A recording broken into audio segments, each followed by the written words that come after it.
Bienvenue à vous toutes et à vous tous qui venez participer à ce webinaire du 10 octobre 2025. J'ai de la compagnie aujourd'hui. Je suis même en très bonne compagnie. Voilà, je vais vous présenter évidemment nos deux intervenants qui viendront discuter avec moi. On va parler beaucoup encore une fois, de facteurs électroniques. Ça vous change pas en ce moment. Je pense que vous y avez droit à peu près tous les jours. On va laisser rentrer encore quelques instants les participants, puisque vous êtes près de 200, vous êtes inscrits à ce webinaire. Peut-être même on va dépasser un petit peu. Donc je vous laisse rentrer tranquillement. Et puis on va parler pendant environ 1 heure et demie de la façon dont on pourrait vous aider à dérouler cette gestion de projet magnifique qu'est la facture électronique et qui va vous occuper toutes et tous au moins 2 ans, peut-être plus, on verra ça. Ainsi, si les délais sont légèrement dépassés ou carrément explosés, on le saura d'ici quelques temps. En tout cas, il y a des délais qui sont assez courts maintenant, vous le savez. Et donc, l'objectif de cette session, parmi toutes les sessions qui vous sont offertes de partout, je pense que ce soit l'ordre, la compagnie, les éditeurs, vos consultants chéris, etc., tous vos conseils et évidemment vos consoeurs et vos confrères sont toutes et tous mobilisés, je pense, dès maintenant. Donc voilà, c'est un sujet de discussion. Il y a encore des choses qui sont un peu ignorées dans les coins, qui ne sont pas forcément évidentes. Et en tout cas, on est vraiment dans le cadre d'une gestion de projet tout à fait considérable. Donc on va en discuter ensemble avec vous aujourd'hui. Bon, les compteurs montent.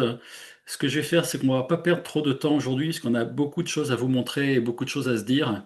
Hein, je pense qu'on va essayer d'évoquer les aspects liés à la production, mais également à l'organisation de cette mise en œuvre de la réforme de la facture électronique. Donc, je vous propose tout de suite, alors avec un petit passage sur deux informations, hein, tous ces webinaires et leurs replays, vous les avez sur cette page que vous aurez dans le diaporama support, donc sur cette adresse. Et puis, vous avez un livre blanc qui est à deux doigts de sortir.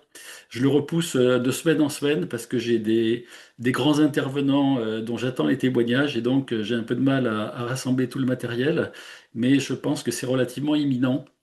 Et là, on parlera beaucoup de capacités liées à l'IA, à la facture électronique bien sûr, mais à l'IA en particulier, puisque c'est notre grande spécialité chez Experia.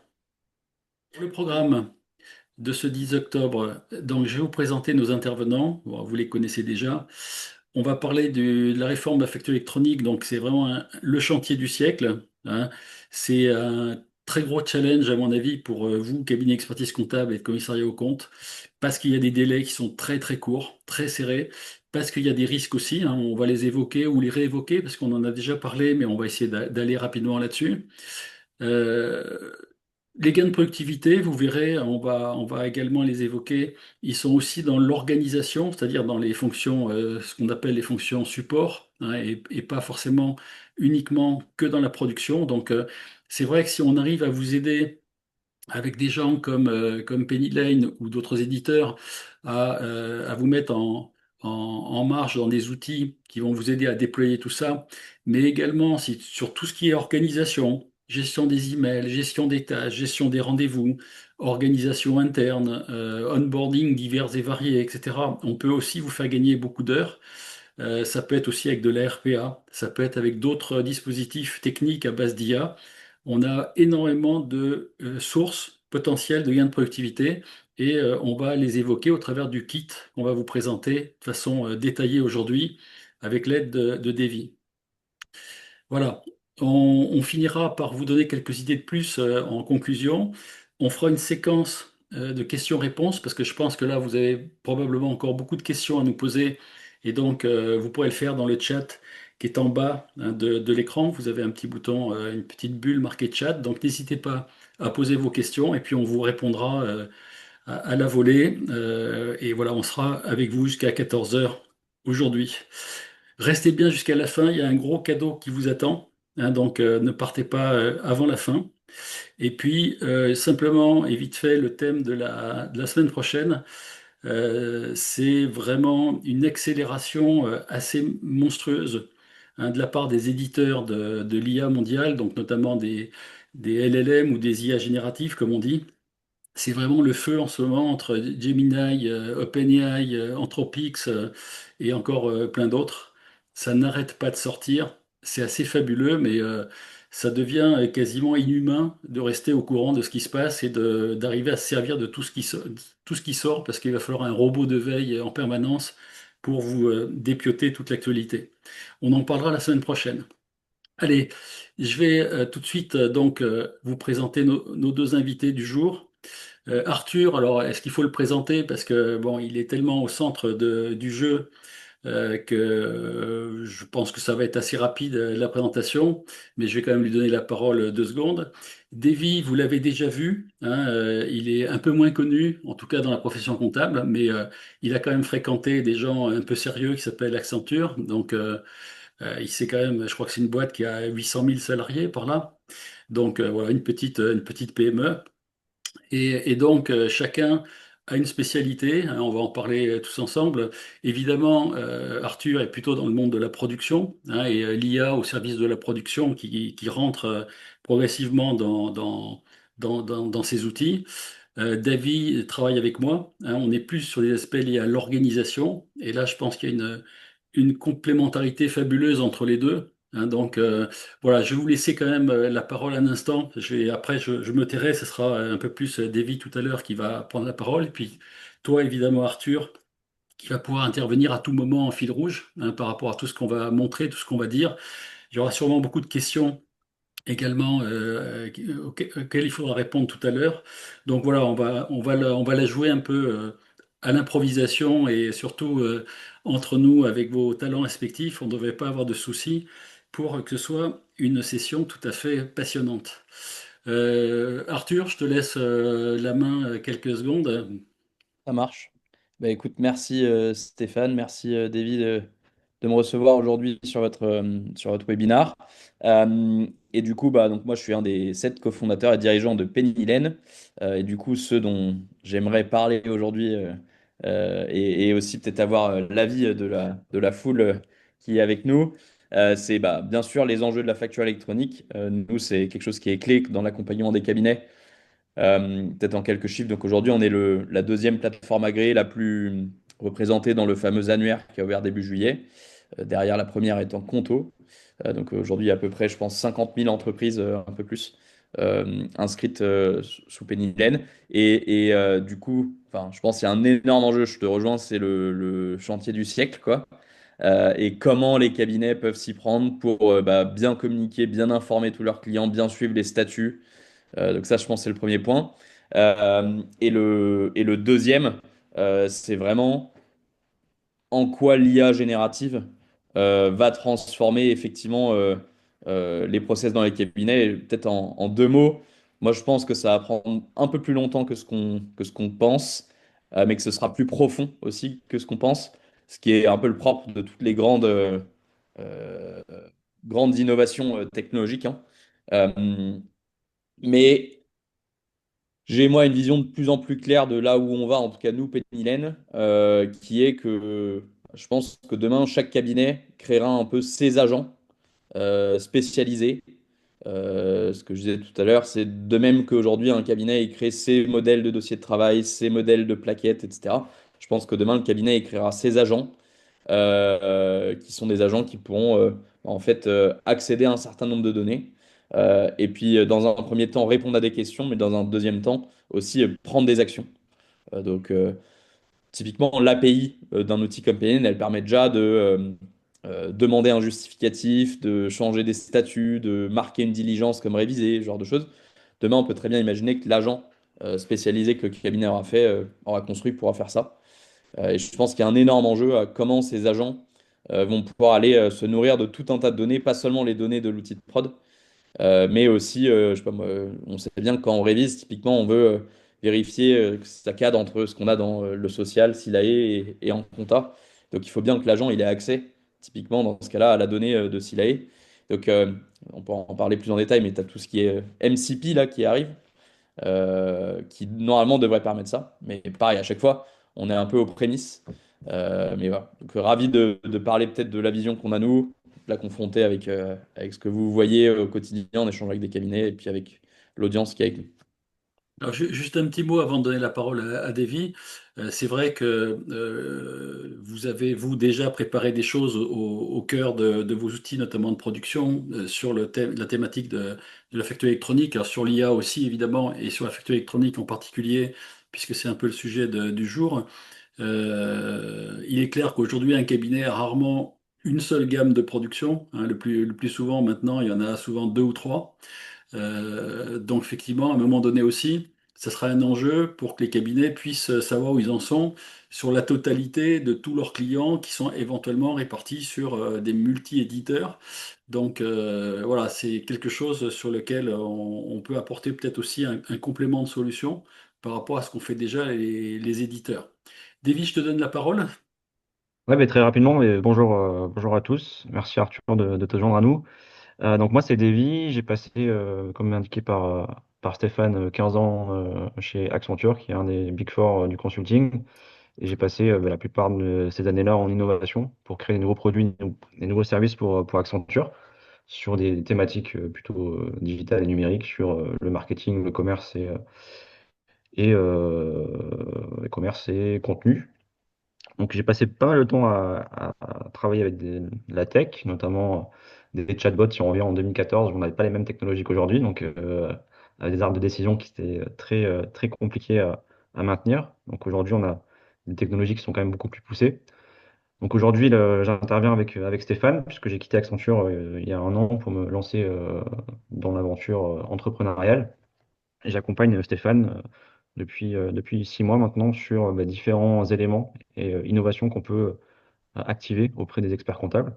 Donc aujourd'hui, on a cette partie agent IA qui traite les emails, vous allez voir un peu plus tard, qui a déjà été présentée plusieurs fois. Et aujourd'hui, on arrive avec une nouvelle solution, des nouvelles solutions qui vont permettre de vous soulager sur la partie facture électronique.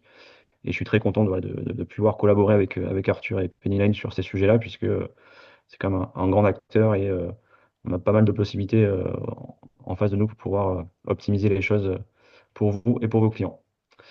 Voilà, Stéphane, je te laisse la main pour compléter l'intro Ok, et bah, après je écoutez, continuerai sur les démos.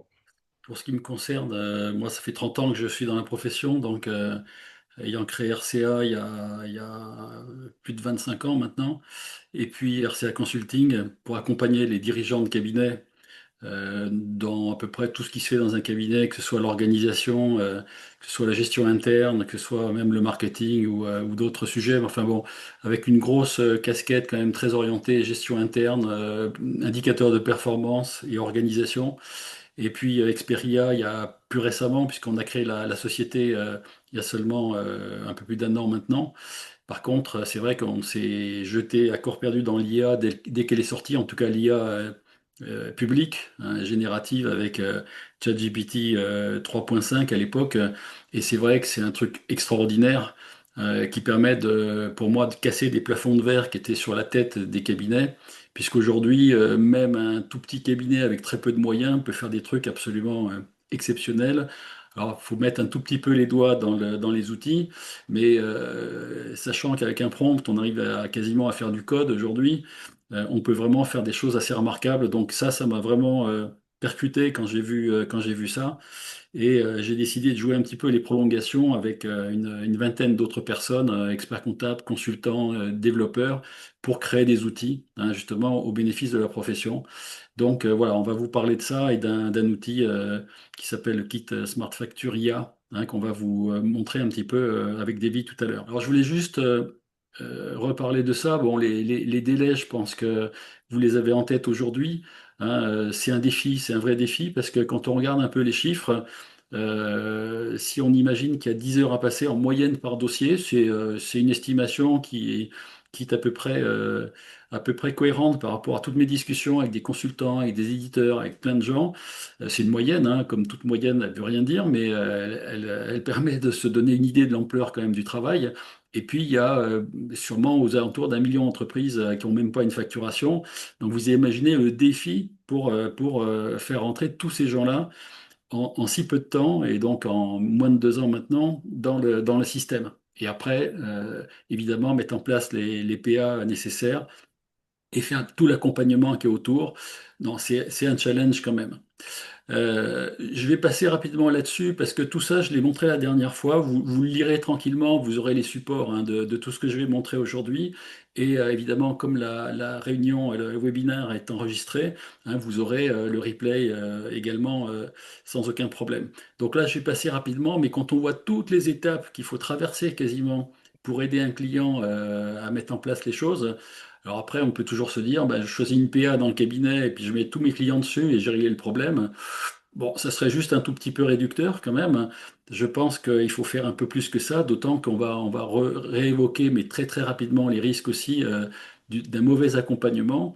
Et évidemment, qui sera plus que vous, expert comptable, responsable des problèmes du client final, si jamais le client ne sait plus envoyer une facture, rentrer la trésor, et je passe des meilleurs à un moment donné, ça peut devenir dramatique pour le client, certes, mais également pour les cabinets qui vont mal accompagner leurs clients ou faire les choses trop à minima. Et ça, je pense que c'est un peu dangereux aussi. Cette tentation-là pourrait être assez dangereuse. Voilà, donc tout ça, il faudra le faire. J'ai parlé là en violet de la plateforme, hein, de l'annuaire. Voilà, bon, par exemple, notre société, elle est là, donc on voit tout de suite que adresse de facturation active, non, on n'a pas fait le boulot. Et puis, on a également le fait que on est à non sur plateforme agréée rattachée. Pour l'instant, c'est non, donc on n'est pas encore en place pour cette structure-là. Aïe, Euh, aïe, aïe, Stéphane. oui, oui, ça va mal, ça va mal, hein.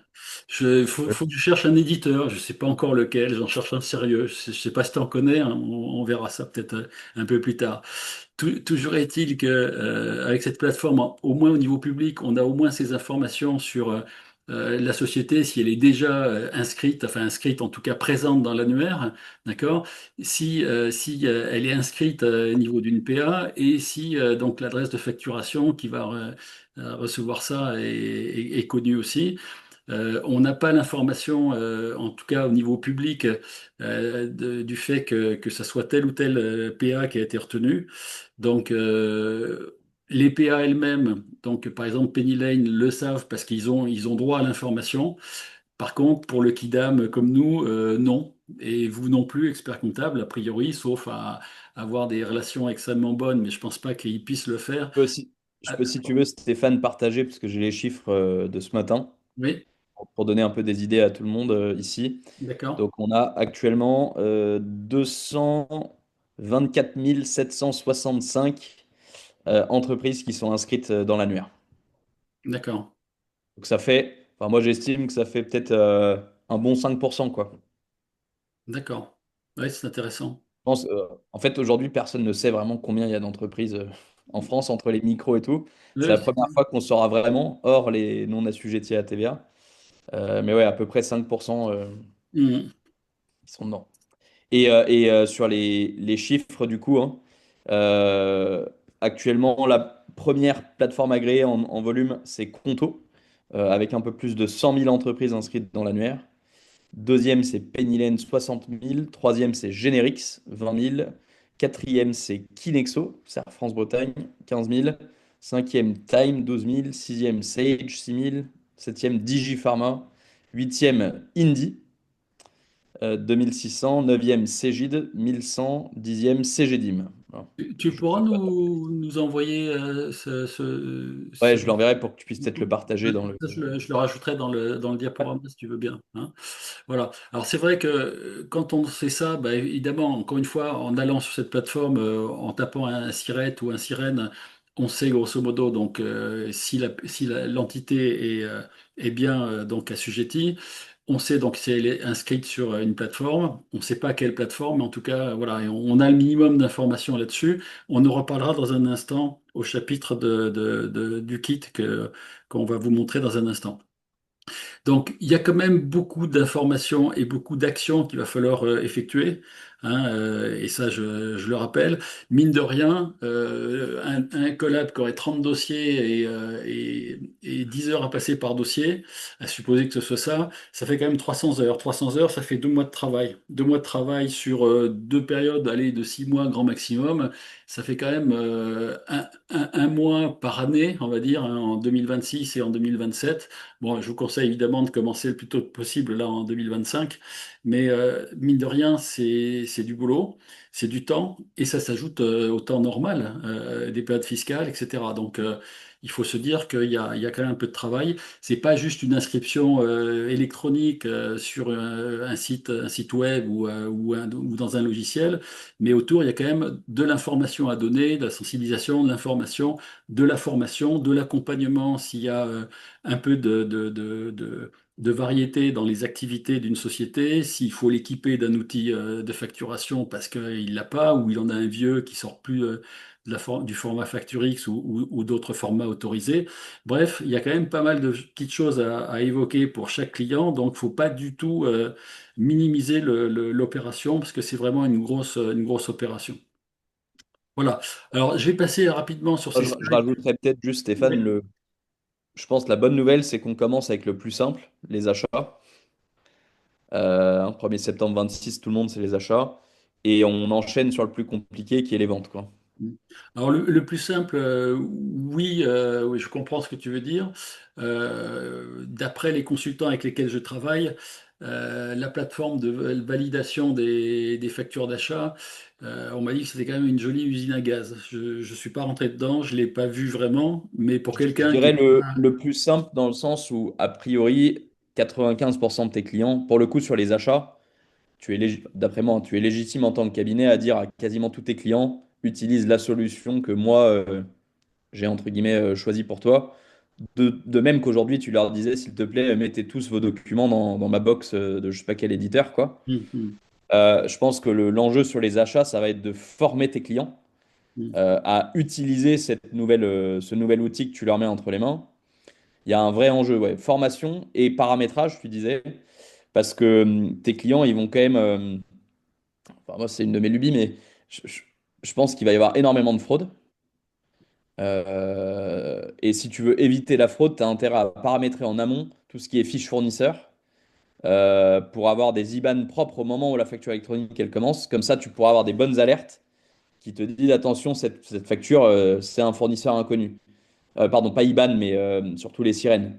hum, Si jamais aujourd'hui tu as zéro fiche fournisseur propre, en fait, ton outil va sûrement te mettre des alertes partout. Et du coup, quand il y a une alerte partout, il n'y a plus d'alerte, quoi. Donc, ouais, je pense que là, les ventes, c'est plus compliqué dans le sens où chaque client, selon le métier, a des outils. Soit il fait du invoicing, soit il fait du reporting, etc. Là, c'est vraiment que chaque client est différent. Là où ouais, sur les achats, c'est plus homogène, quoi. hum. Ok, mais ça c'est bon à savoir effectivement parce que d'un côté c'est plus simple, mais de l'autre côté il y a peut-être plus de risques en même temps. Donc à chaque fois c'est voilà, c'est assez subtil quand même. Il y a pas quelque chose qui est simple partout, c'est un peu subtil et il faut le savoir. Donc les risques pour le cabinet, je les ai identifiés là-dedans. Pour le client, je les ai mis dans un autre. Alors, faut pas oublier non plus que période fiscale, hein, il faut pas secouer trop non plus les collaborateurs. On le voit depuis des années, ils sont rares et chers. On n'a pas des robots aujourd'hui pour les remplacer, ou pas encore suffisamment en tout cas. Et donc, et puis faut les garder parce qu'il y a autre chose à faire demain sur du conseil, sur des services, sur plein de choses. Donc là, de ce côté-là, vous ne manquerez jamais de travail, je pense. Par contre, il vaut mieux quand même essayer de garder les gens. Voilà. Donc ça, c'est quand même des risques non négligeables. Après, pour les clients, bah, il y a un peu le revers de l'autre côté. Hein, donc, je pense que bah, pour moi, l'un des risques majeurs, c'est quand même effectivement de ne pas pouvoir facturer ses clients et de ne pas rentrer la trésorerie. Ça serait dramatique pour une entreprise. Maintenant, pas recevoir non plus ses factures d'achat ou recevoir des factures d'achat frauduleuses ou des choses comme ça serait aussi assez dramatique pour la trésorerie de l'entreprise. Donc, voilà, c'est un petit peu dans tous les sens. Et ça va quand même bousculer du monde, puisque comme je disais, s'il y a 1 million sur un peu moins de 4 millions d'entreprises clientes des cabinets qui ont même pas un logiciel de facturation, on les fait rentrer dans le troisième millénaire d'un coup. Ça va les bousculer un petit peu quand même, quoi. Déjà, ça a bousculé tout le monde, mais là, les gens qui sont pas du tout digitaux, bon, il va y avoir besoin d'accompagnement sérieux, quoi. Voilà. Alors sur les Oui. clients, Ouais. Je oui. rajoute juste un truc, Stéphane. Enfin, là, on réfléchit très cabinet, entreprise. Je pense vraiment qu'il faut avoir en tête que la facture électronique, elle vient changer fondamentalement un truc qui est que jusque-là, le cabinet avait une sorte de monopole de déclaration. Il n'y a que lui qui envoyait de la déclaration, notamment de TVA à Bercy. Et là, il faut avoir en tête qu'avec la facture électronique, le cabinet va continuer au début d'envoyer des TVA, mais en parallèle, il y a son client qui va télédéclarer, entre guillemets, en continu des factures et des statuts de paiement. Et donc, ce qui devient super important, c'est que le cabinet et son client, ils dansent bien ensemble, ils soient bien accordés pour que les deux racontent la même histoire à Bercy. Sinon, on va avoir un souci. S'il y a l'entreprise qui dit facture pas payée, mais que le cabinet, il s'est lettré et que dans sa TVA, il dit TVA exigible, bah, on a un problème, quoi. Et donc, va falloir, soit par des outils, soit par des process, se mettre d'accord, le couple, le duo client-cabinet, pour trouver un moyen de s'accorder, quoi. Hmm. De toute façon, c'est toujours pareil. Moi, j'ai connu l'époque héroïque, début des années 2000, l'explosion comment dire, de la GED, hein, et à l'époque, c'était Novaxel qui avait fait un succès, qui était un peu la grand-mère de la GED dans la profession. Je me souviens de Martine Julia qui disait non, non, mais vous inquiétez pas, la jette, c'est pareil, c'est comme vos armoires, vos rayons, vos classeurs, vos tiroirs et tout ça, on refait pareil. Bon, en réalité, non, c'est pas vrai, parce que dès qu'on digitalise, il y a tout un tas de choses qui changent, et notamment là chez vous, certes, mais chez le client aussi. Et donc, à un moment donné, le fait de passer du papier au digital, ça remet aussi en question tous les circuits de gestion d'achat, de vente, de règlement, etc. Donc, à un moment donné, c'est comme tu disais tout à l'heure, Arthur, c'est assez profond finalement comme réforme parce que c'est pas juste des factures qui se baladent dans un sens et dans l'autre. C'est derrière quand même beaucoup de choses qui vont se passer. Et puis après, à terme, je parle même pas de l'exploitation de la data, c'est encore une nouvelle vie qui va s'installer. Mais ne serait-ce que rien qu'en termes d'organisation de ces procédures de gestion dans les entreprises. Ça va être une grosse révolution quand même pour beaucoup, et forcément pour vous aussi, experts comptables, qui êtes encore une fois au premier degré les accompagnateurs numéro un des entreprises. Alors, je voulais signaler une chose, d'ailleurs, je serais intéressé d'avoir ta réponse là-dessus, Arthur. Hein, moi, je dis, parce que bon, vous êtes plusieurs hein, éditeurs à avoir une offre intégrée, complète, donc OD, PDP, compte bancaire pro. J'oublie peut-être des bricoles en citant ça, mais il faut pas oublier qu'il y a des banques qui restent quand même, qui sont les historiques de leurs clients. Si des organismes viennent se mettre un peu au milieu et viennent détourner des flux, je pense qu'à un moment donné, il va falloir qu'il y ait des discussions entre un peu tout le monde parce que ça peut être compliqué. Un client qui a déjà des prêts, différents concours bancaires, de l'escompte ou autre chose, de la facturage, qui a peut-être des découvertes, etc., chez son ou ses banquiers actuels, il va falloir que les choses soient un peu calées si on fait rentrer un partenaire bancaire supplémentaire. Donc, je ne sais pas quel est ton avis, Arthur, sur le sujet, mais ça peut là aussi bousculer un petit peu un équilibre, un écosystème qui existait chez 4 millions d'entreprises et qui va être un petit peu remis en cause. Et c'est peut-être aussi ce qui fait que les banques actuelles, tu parlais de Conto, mais même moi, je connais mes banquiers traditionnels, enfin, qui sont les grandes banques françaises hein, depuis longtemps. Ils sont très actifs aussi, mais peut-être qu'ils se disent aussi que non seulement c'est pas que de se placer en termes de PA, mais c'est peut-être aussi éviter de se faire un peu disrupter, court-circuiter par ces nouveaux acteurs, ou en tout cas des acteurs un peu plus récents, quoi. Ouais, donc ce qu'il faut avoir en tête, c'est que le schéma de flux qui est imposé par la DGFIP, il introduit et c'est en France, hein, c'est propre à la France, mais il introduit une sorte de concurrence pour qui va avoir les flux. Pourquoi? Parce que en France, c'est le rôle de l'entreprise de déclarer les statuts de paiement au fil de l'eau des factures. L'humain étant feignant, l'humain, il n'aura pas envie d'aller faire un paiement à droite et d'aller ensuite dans un autre outil dire je l'ai payé. Il voudra que quand il paye, ça fasse le paiement et ça envoie le statut à Bercy payé, quoi, Mm. ou encaissé. Et donc c'est pour ça que les banques, elles se disent, ouh là là, si mon client, il prend pas la PA que moi je lui propose, En fait, dans 2 ans, il y a un risque que, par fainéantise, il ne soit plus mon client, ou en tout cas que je perde une grande partie des flux.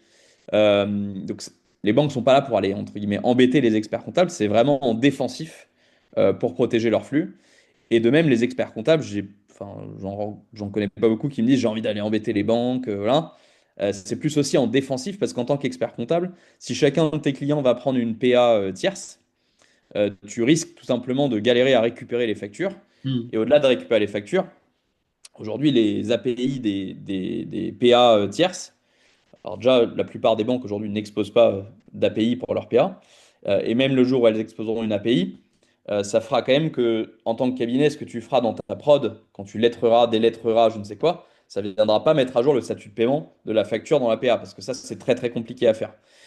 Et donc, tu auras des risques de désynchronisation si ton client n'utilise pas ta PA.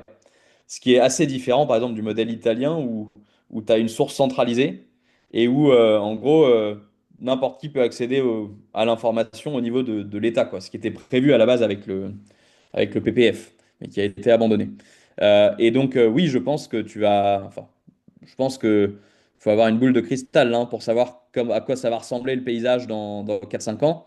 Mais tu as un vrai enjeu et un vrai risque, en tout cas pour les banques, de déplacement des flux Hmm. chez l'offre de bancaire ou de paiement intégrée à l'APA. Et il faut savoir que les banques, bah, c'est quand même beaucoup comme ça qu'elles gagnent leur vie sur Oui, les flux. bien sûr. Et donc, il y a en même temps une opportunité pour les cabinets d'aller capter une partie de cette valeur. Et les éditeurs, bien sûr, avec qui construisent l'infrastructure qui permettent aux cabinets d'aller là-dessus. Je pense que les, Maintenant, je suis je pense que les 100% entreprises, d'accord avec toi que tu dois, en tant qu'entreprise, prendre en compte l'existant. Si tu as aujourd'hui des crédits, des financements et que ta banque, elle te dit attention, je vais t'enlever tes financements parce que enfin, tout ça, c'est des questions que tu dois te poser, quoi, hein, bien sûr. Et que, hmm. en tant qu'expert, tu dois avoir en tête quand tu vas conseiller ton client. Voilà, donc je pense que de toute façon, ça fait partie de la réflexion et que les clients finaux, donc les entreprises, seront amenés à devoir gérer un peu voilà, la chèvre et le chou pour pas déshabiller totalement leur partenaire historique peut-être par respect des engagements et tout ça et par, voilà, par fidélité peut-être aussi. Mais effectivement, après, leur intérêt, c'est comme tu disais, d'avoir quelque chose qui soit le plus centralisé et Et, synchronisé possible, quoi. et après, moi, je suis convaincu quand même aussi que tout ce qui est crédit financement va être révolutionné. Faut avoir en tête que enfin, aujourd'hui, quand tu vas prendre un crédit, tu vas tu vas donner à ton banquier ta alias N-1. Il a une vue quand même relativement partielle hein, de ta situation quand il te donne du crédit, donc il a un risque qui est plus important. Il faut avoir en tête que demain, si tu peux partager ta donnée de ta PA, entre guillemets, donnée comptable avec un financeur, en fait, ce sera une donnée assez certifiée. Parce que ta PA, elle n'a pas le droit d'effacer des factures. Tu peux pas juste cacher une facture pour le plaisir de la cacher. Donc, tu auras une vue très, très complète, temps réel et fiable. Et donc, je pense que demain, tu vas avoir plein de solutions Aujourd'hui, on parle beaucoup de finance, enfin, de compte pro embarqué. Je pense que demain, tu auras beaucoup de crédits embarqués sur la base de tes données que tu as dans ta PA. Euh, et je pense, bah, tu as un certain nombre de néobanques qui postulent maintenant pour devenir établissement de crédit. Je pense que tu as aussi, on bosse nous avec une startup française qui s'appelle De Facto, qui fait du crédit embarqué par API. Je pense que ça va se développer pas mal, quoi. Allez, on va avancer parce que Davy a beaucoup de choses à nous montrer. Bon, je passe rapidement sur les risques croisés. Bon, chacun pourra regarder ça à tête reposée sur les supports et la vidéo. Ce petit mot pour l'article de ce matin qui est sorti dans Actuel Expert Comptable, qui dit, voilà, même sur la partie audit, hein, pas que sur la partie commissariat aux comptes, cette généralisation de la facture électronique engendre des risques. Et en fait, bon, ils étaient résumés dans cet article d'Actuel, hein, donc risque sur la continuité d'exploitation, risque fiscal, risque de perte de données, de rejet de facture, risque de trésorerie. Le dernier, je le vois plus bien, mais peu importe, vous le lirez. Bon, ça fait beaucoup de choses, hein, mine de rien. Encore une fois, il faut se garder de simplifier trop l'histoire en faisant une simple histoire d'inscription dans une plateforme préférée par le cabinet. C'est beaucoup, beaucoup, beaucoup plus de choses et beaucoup plus de sujets que ça derrière, hein, clairement. Bon, je le dis aussi pour les gens qui n'étaient pas là la dernière fois. Moi, je préconise de facturer quasiment tous les assujettis, je dirais, par défaut en standard. Je pense, parce que j'avais entendu parler d'une intervention d'un expert comptable au congrès à Lyon, je crois que c'est John Levy, qui parlait d'une facturation de 150 euros. Pour moi, les plus petits dossiers, c'est au moins 250 et les autres, c'est au moins 500. Et ça, pendant au moins 3 ans, parce que de toute façon, l'histoire va durer au moins 3 ans. Faut pas rêver. Je ne sais pas si on débordera des dates légalement données par l'administration, mais quoi qu'il en soit, c'est sûr que les cabinets sont partis pour au moins 3 ans de travail et je pense qu'on va même déborder en 2028. Donc, bon, espérons que les aspects politiques n'ont pas troublé toute cette belle organisation, mais voilà, faut être prêt. Donc, l'aide de mission, si possible. Document de décharge, parce que les clients qui diront non, non, et moi je veux pas payer votre truc là. Donc, non, non, je vais me débrouiller, ça n'a pas l'air compliqué, tout ça. Ok, monsieur le client, donc tu me signes un document, parce que dans 1 an ou 2, tu viendras pas me chercher des pouces sur la tête pour me dire que j'ai fait un défaut de conseil ou que je t'ai pas accompagné comme il fallait et tout ça. Voilà, je pense qu'il faut savoir aussi l'expliquer aux gens. Tout accompagnement, évidemment, qui sera du vrai accompagnement, audit, travail sur les processus, mise en place de procédures, formation, etc., etc., etc., c'est encore en plus. Donc là, pour moi, les forfaits, c'est à la base, c'est pour tout le monde, avant qu'on ait presque rien fait pour le client. Comme ça vous laisse aussi des moyens, et je pense que peut-être même des moyens d'embaucher des gens pour être un peu chef de projet. Si vous avez un portefeuille important, ça va être quand même beaucoup, beaucoup de travail, hein. Bon, puis après, évidemment, donc si c'est de l'audit, si c'est des choses comme ça, voilà, il faudra, je pense, être prêt à facturer un peu plus derrière. Voilà, c'était une petite aparté. Bon, alors, je vais passer sur le Moi, sujet moi- moi, d'après. je te confirme en tout cas que le 250, c'est le chiffre qui revient souvent dans mes discussions. Ouais, bon, ben, Alors, moi, pas forcément, enfin, les gens, mais je suis d'accord avec toi sur l'idée de le faire en pluriannuel. Euh, J'entends plutôt, moi, souvent des gens qui se disent, je vais facturer 250 d'un coup, en gros, mise en place, quoi. Mais j'aime bien ton idée parce qu'en vrai, c'est pas tu mets en place et ça s'arrête, quoi. non, Il va y non. avoir tellement de chamboulements que. Ben, rien que le fait de répondre à des centaines de questions ou des milliers de questions à longueur de temps, ça va polariser du temps de collaborateurs. Donc, on pourra mettre des chatbots, on pourra mettre des dispositifs automatisés. Nous, on va revenir sur le robot d'appel dont on va parler. Mais bon, en attendant, si on parle de temps humain, le temps humain, il coûte cher. Et donc, voilà, il ne faut pas se laisser déborder par ça.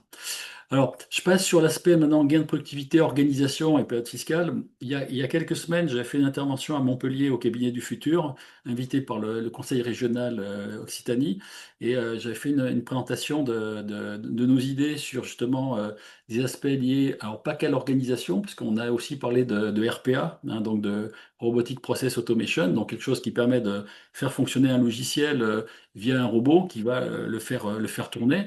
Mais évidemment, j'avais parlé beaucoup des agents d'organisation, étant entendu au premier chef, la gestion des emails est le problème numéro un des experts comptables, hein. D'ailleurs, on avait fait poser des questions avec des QR codes et des nuages de mots, des tags. Et donc, la gestion des emails a été archi dominante dans les besoins des experts comptables dans leur organisation, hein, globale. Voilà, donc tout ça, c'est des choses on va en parler avec des villes au travers du kit facture électronique, vous allez voir. Mais ça, c'est vraiment très intéressant. Le robot d'appel, c'est encore quelque chose qui est pas facile à appréhender ou à accepter. Mais je peux vous dire que j'ai déjà fait pas mal de missions dans des cabinets depuis un peu plus d'1 an maintenant, un an et demi. Si vous, expert comptable, vous êtes encore un peu, j'allais dire, défrisé ou dérangé par le fait de faire appeler un client par un robot, mais un robot interactif, hein, c'est pas un répondeur qui débite sa phrase, c'est vraiment un truc vraiment très très bien fait aujourd'hui. vos collaborateurs sont tout à fait positifs, hein, parce que comme ils détestent le téléphone, ils détestent appeler les gens, et là ils seront obligés, pour faire activer le déploiement des choses, ils seront obligés d'appeler les clients et pas d'envoyer des mails ou des SMS en attendant que le client veuille bien répondre. Donc à un moment donné, il faudra bousculer un peu les choses et le robot d'appel permettra de le faire. Donc tout ça, ça peut les soulager, hein, ça peut évidemment leur laisser le temps qui est nécessaire aussi pour leur période fiscale. Donc voilà. Et là, on peut imaginer que tous les aspects de l'organisation, même en dehors de la production, soient gérables par des agents, hein, et même un écosystème d'agents qui pourraient tout à fait se parler entre eux. Et notre idée aussi, c'est de dire, ben voilà, des flux d'informations rentrants, ça peut être un coup de fil, ça peut être un email, ça peut être un SMS, ça peut être via WhatsApp, ça peut être plein d'autres choses, peu importe lesquelles. Tout ça va nous permettre éventuellement d'intégrer dans un, comment dire, une sorte d'entonnoir tous ces flux, de les traiter par des agents et d'automatiser toutes sortes d'actions. Voilà. Donc je pense que ça va être quelque chose qui va se mettre en place progressivement dans les cabinets. On a eu beaucoup de monde sur notre stand, alors pas autant que Arthur d'ailleurs qu'on a perdu au passage, mais j'espère qu'il va revenir. Il a peut-être un souci de connexion. On a eu beaucoup de monde sur notre stand au Congrès de Lyon. On a beaucoup parlé de tous ces agents de gestion de mails, de tâches, de rendez-vous, du robot d'appel, etc. Je pense que c'est en train de rentrer dans les têtes et on va lancer des expériences là à partir de ces jours-ci dans beaucoup de cabinets.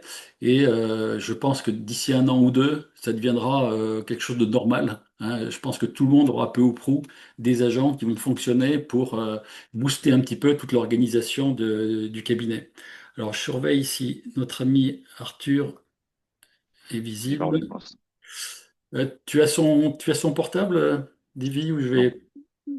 Non, mais je vais prendre la main, tu vas le contacter si tu veux. Ah oui, bah, il tombait en panne de batterie.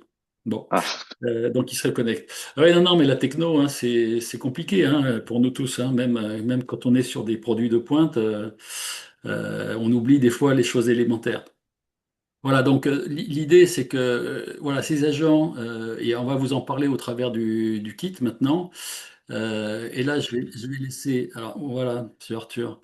Bon, welcome back. c'est Arthur, pour que l'informatique marche, il faut juste avoir un peu d'électricité quand même, hein. Je- c'est la facture électrique, enfin, ou électronique, mais C'est ça, désolé.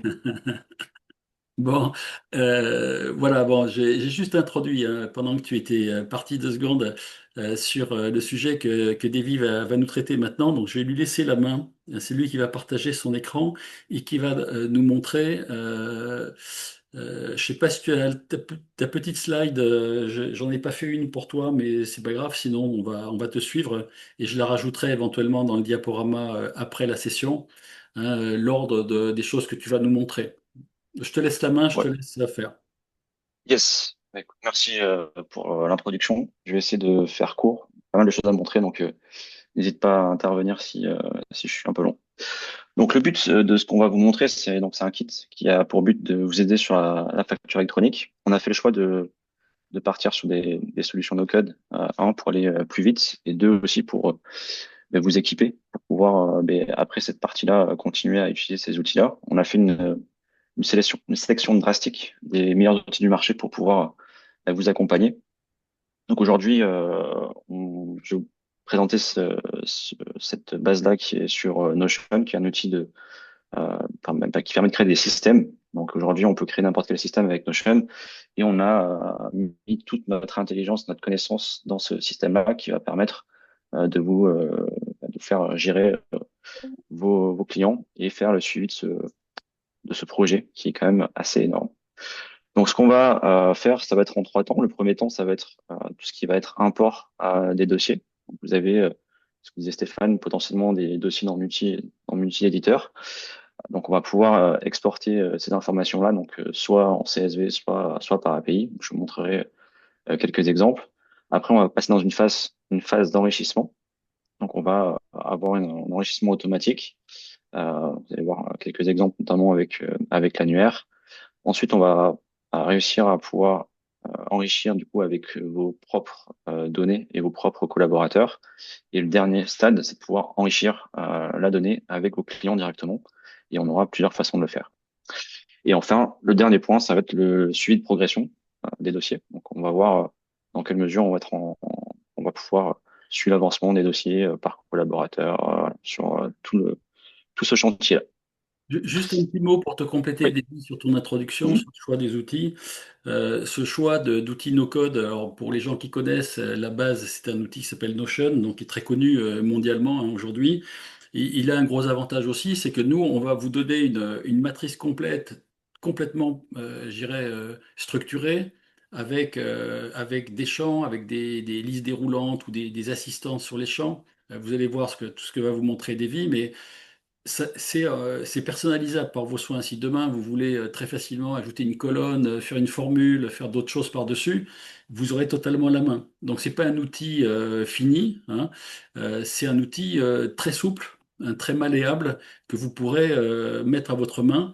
D'ailleurs, soit dit en passant, j'utilise un outil à peu près équivalent à celui-là qui s'appelle Airtable, mais ça se ressemble un peu pour gérer l'optimisation de la période fiscale avec justement des listes, des agendas, des kanbans, etc. C'est un peu la même logique, hein, sauf qu'on a préféré cet outil Notion parce il est moins coûteux qu'Airtable. Et vous allez voir qu'on peut faire des choses assez merveilleuses. Yes. Donc ça, c'est la partie Notion. Donc voilà, on a fait ce choix-là aussi par rapport à ce que tu mentionnais sur le coût. Vous pouvez avoir des multi-éditeurs sans surcoût supplémentaire. Donc on a vraiment fait le choix d'un point de vue déjà expérience. C'est un outil qui est très efficace dans ce qui peut permettre d'afficher et un outil qui est quand même assez économe. Quand tu dis Euh, multi-éditeur, je traduis, c'est multi-utilisateur, parce qu'éditeur, on pourrait penser à Arthur, c'est utilisateur, quoi. Éditeur au sens qu'ils peuvent modifier, ils peuvent faire des... D'accord, Donc ça veut dire qu'un exactement. outil Multi-collaborateur. peut être utilisé par beaucoup de collaborateurs sans des surcoûts colossaux qu'on pourrait trouver sur d'autres outils, hein. C'est important aussi de le savoir. Exactement. Donc là, on a une base de données avec des entreprises factices. Quand je vais ouvrir ce crédit débit, ce qui est donc une entreprise cliente, je vais retrouver plusieurs sections dans la fiche Notion. Donc, c'est des choses qu'on va importer dynamiquement. Donc, soit depuis un fichier CSV que vous avez récupéré depuis votre éditeur, soit automatiquement via une API. Typiquement, la Pennyline nous propose de récupérer certaines informations. C'est des choses qu'on pourrait alimenter de façon automatique sans apport de votre part. Ça, c'est toute la partie cabinet. On a un second volet qui est la partie collaborateur. Donc ça, c'est la personne qui est en charge du dossier, il connaît un petit peu son client, donc il va pouvoir compléter certaines informations propres au client, qui va lui permettre de segmenter ses différents clients pour donner une priorité d'activation pour cette partie de facture électronique. Ça, c'est la partie collaborateur. Donc, il y a différents éléments. Donc, encore une fois, nous, on propose un template qu'on est en train d'ajuster encore sur à la fois les propriétés et les options des propriétés pour pouvoir vous donner la vue la plus exhaustive de notre point de vue. Et après, libre à vous à la fois de modifier ces propriétés-là et modifier les options à l'intérieur pour avoir vos propres éléments. Et ça, vous allez voir que c'est un peu la force de ce qu'on propose, c'est que les agents derrière qui vont pouvoir appeler vos collaborateurs vont prendre en compte ces changements-là de façon dynamique par rapport à ce que vous allez vouloir personnaliser pour votre cabinet. Là aussi, un petit mot, Davy, pour compléter. Mhm. Quand j'avais créé RCA il y a très longtemps déjà, en 99, on a fait beaucoup de collecte de data à des fins marketing à l'époque. Et effectivement, on a mis en place ou appris à mettre en place une démarche en mode commando pour aller vite. Et c'est ça qui est important, c'est qu'à un moment donné, les cabinets, il faut qu'ils aient toute cette data le plus tôt possible, le plus vite possible, de façon à pouvoir cartographier tout leur portefeuille, segmenter, faire des segmentations sur des typologies de dossiers en fonction des priorités, en fonction de l'intensité de l'accompagnement, en fonction de différentes choses.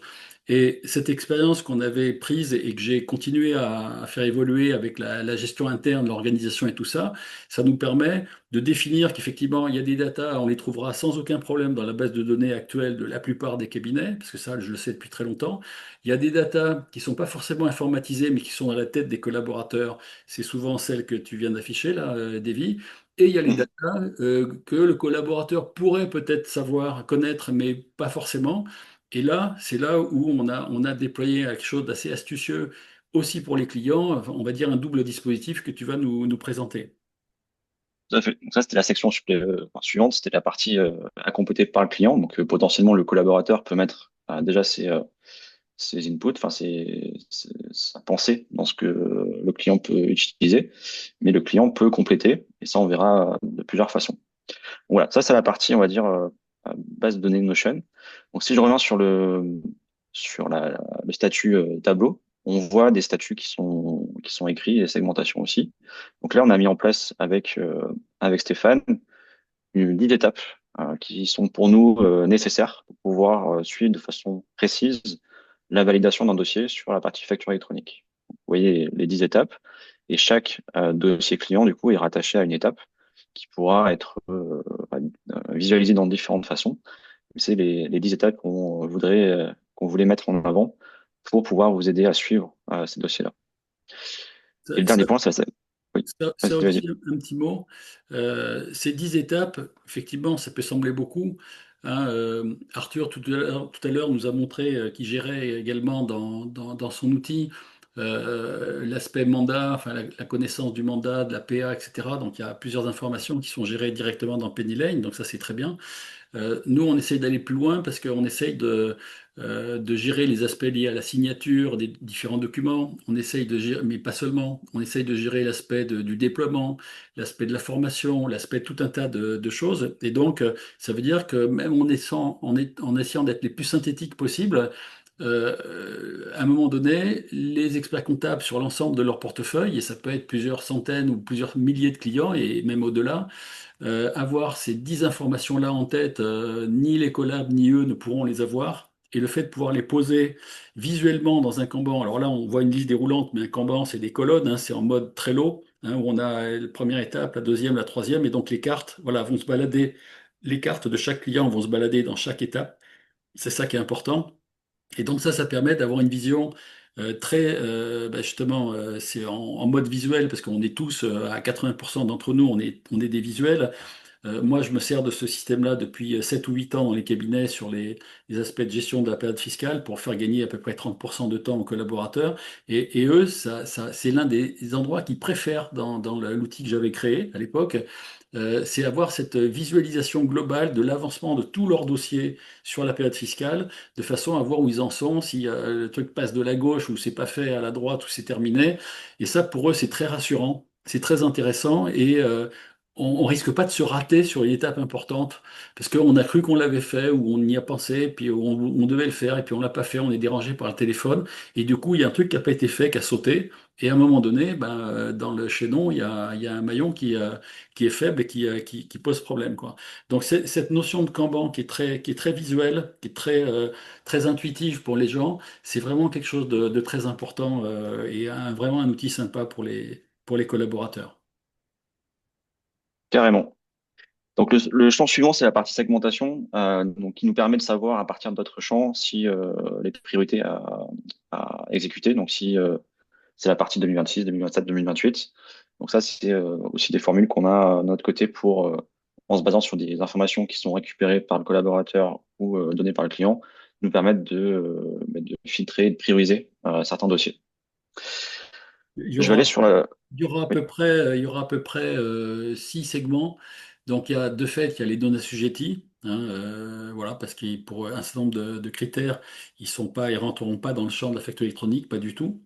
Il y a des assujettis partiels, hein, donc ceux-là, ben, il faudra faire des choses d'un côté ou de l'autre. Il y a des gens qui vont devoir passer en full la facture électronique au 1er septembre 2026, hein, et c'est souvent les PME et au-delà, et encore plus grandes entreprises. Et puis après, je dirais, il y a tous les gens qui doivent boucler le parcours au 1er septembre 2027. Et là, souvent, et tout le monde s'accorde à penser que là-dedans, il y a trois catégories. Il y a les technos, hein, les digitaux ou les geeks. Il y a les gens, bon, qui sont un peu neutres, mais qui, voilà, qui ont une facturation, qui sont raisonnablement digitalisés sans plus. Et il y a les gens qui sont encore papier, qui ont peut-être même pas un logiciel. Et donc, voilà. Donc, on essaie de vous donner ces segments-là, pour que vous puissiez, vous, organiser, orchestrer un plan d'action, un global, sur la durée, sur les un an, 18 mois ou 20 mois qui nous restent à vivre pour faire le parcours. Et encore une fois, le fait d'avoir ces segmentations-là, ça vous donnera via le Kanban, via des jeux de filtres, etc., qui sont inépuisable dans l'outil, hein, et ça, on vous donnera un peu de savoir-faire là-dedans, mais on a tout mis en place pour que vous ayez quasiment pas de travail à faire. L'idée, c'est que vous puissiez avoir une visibilité totale dans tous les sens de vos datas, et que même si vous devez modifier la structure d'un champ, ajouter un champ, enlever un champ, etc., faire ce que vous voulez, vous avez la main totalement. Et ça va être extrêmement précieux pour que vous puissiez avoir cette vision globale et surtout une célérité maximale pour faire avancer votre déploiement global sur l'ensemble de vos dossiers. Yes, je vais continuer, Stéphane, parce qu'on va être à court Mais après. Mais sur la partie, donc cette segmentation-là, on utilise une première info qui est très importante, c'est savoir si l'entreprise est éligible, s'il est déjà inscrite sur une PA. Donc ça aussi peut vous alerter si vous avez pris aucune action sur tous vos dossiers et que vous voyez qu'un de vos clients est inscrit, ben, c'est qu'il est allé voir ailleurs. Donc ça, c'est des choses qu'on peut mettre en place. Donc là, typiquement, j'ai gardé 5 sirènes réelles, hein, qui sont des vraies sociétés derrière, et je suis en mesure d'aller récupérer du coup les informations si la société est assujettie ou non, et si elle est inscrite ou pas sur une PA. Donc, comme tout à l'heure on a mentionné, on ne sait pas si quelle est la PA derrière, parce qu'on n'a pas l'information de notre côté. Il y a que les PA qui peuvent avoir cette information-là. Mais en tout cas, on est en mesure de connaître le statut de chaque sirène et du coup de pouvoir optimiser, mais prioriser ces dossiers-là. Voilà, donc là, Donc ça, on a mis un petit robot qui donne les trois statuts. Donc, la boîte qui est pas du tout sur la plateforme, qui est pas dans l'annuaire, la boîte qui est assujettie mais qui n'a pas encore sa PA, et celle qui est déjà inscrite et donc qui a sa PA. Et voilà. Après, je vous dis, dans l'annuaire, on n'a pas plus que ça, hein, mais déjà, le fait de savoir ça, ça peut être intéressant, surtout comme le disait Davy, sur les clients qui sont déjà inscrits et qui n'ont pas été par vous. Alors là, il faut vite se poser des questions et vite récupérer l'info auprès du client pour savoir ce qu'il a fait, quoi. exactement. Donc ça, c'était la première étape d'enrichissement automatique qu'on prévoit. Et ensuite, sur la partie client, donc, on voudrait vous permettre d'enrichir vos dossiers avec des données clients. Donc, on a aujourd'hui deux façons de le faire. La première qui est un formulaire qui est synchronisé avec cette fiche Notion. Donc, chaque dossier a un formulaire qui est propre à sa fiche. Donc, vous pouvez envoyer soit manuellement par email, soit nous, on peut se charger d'envoyer massivement un ensemble de clients de dossiers par SMS ou par email, le lien vers le formulaire pour que votre client puisse le compléter. Donc là, c'est synchronisé. Donc une fois que je change des valeurs ici, dès que je valide, ça retourne du coup sur Notion. Donc vous n'avez plus d'email à envoyer pour poser une question, récupérer la réponse, la copier où vous deviez. Vous avez tout qui est synchronisé dans cette base unique qui est donc un dossier qui peut être diffusé et consultable à l'extérieur. Et seuls les champs qu'on décide sont visibles par le client. C'est-à-dire qu'aujourd'hui, on n'a que les champs qui sont dans la section client qui sont éditables par le client lui-même. Et qui ne sont Donc pas ça, déjà remplis par personne, hein, dans le cabinet, hein, qui sont vierges de toute information. donc C'est-à-dire là, sur la partie formulaire, ils sont les éléments avec la réponse actuelle. Sur la partie robot d'appel, c'est là où on veut limiter la conversation au minimum. Donc, on prend que les informations qui ne sont pas euh, complétées aujourd'hui. Ça, on va voir juste après. Tu voulais rajouter quelque chose, Stéphane? non, non, non, je suis allé un peu trop vite là par rapport à ta présentation, mais je t'en prie. Pas de souci. Ça, c'est la première étape. Donc, on a le premier choix, première option, c'est un formulaire qui est synchronisé. Vous l'envoyez manuellement ou automatiquement par SMS ou par email, ou par d'autres moyens, WhatsApp, ce que vous voulez. et la personne complète cet élément-là et du coup synchronise les retours directement dans la base de données.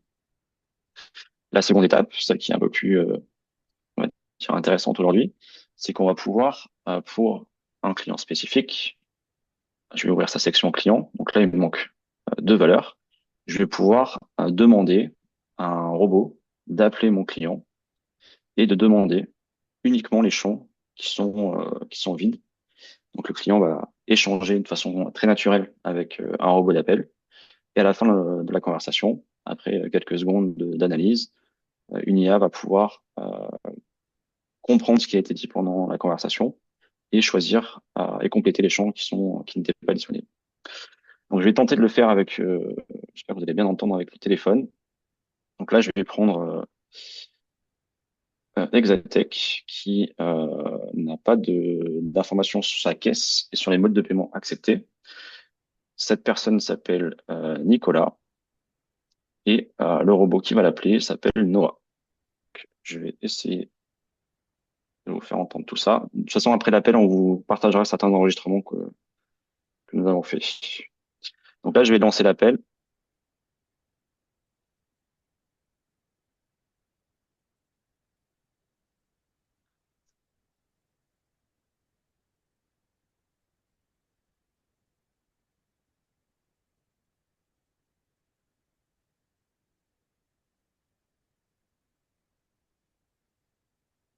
Ok, je suis en Do Not Disturb. Ok, ne pas déranger, du coup, j'ai pas reçu l'appel, mais il vient d'arriver.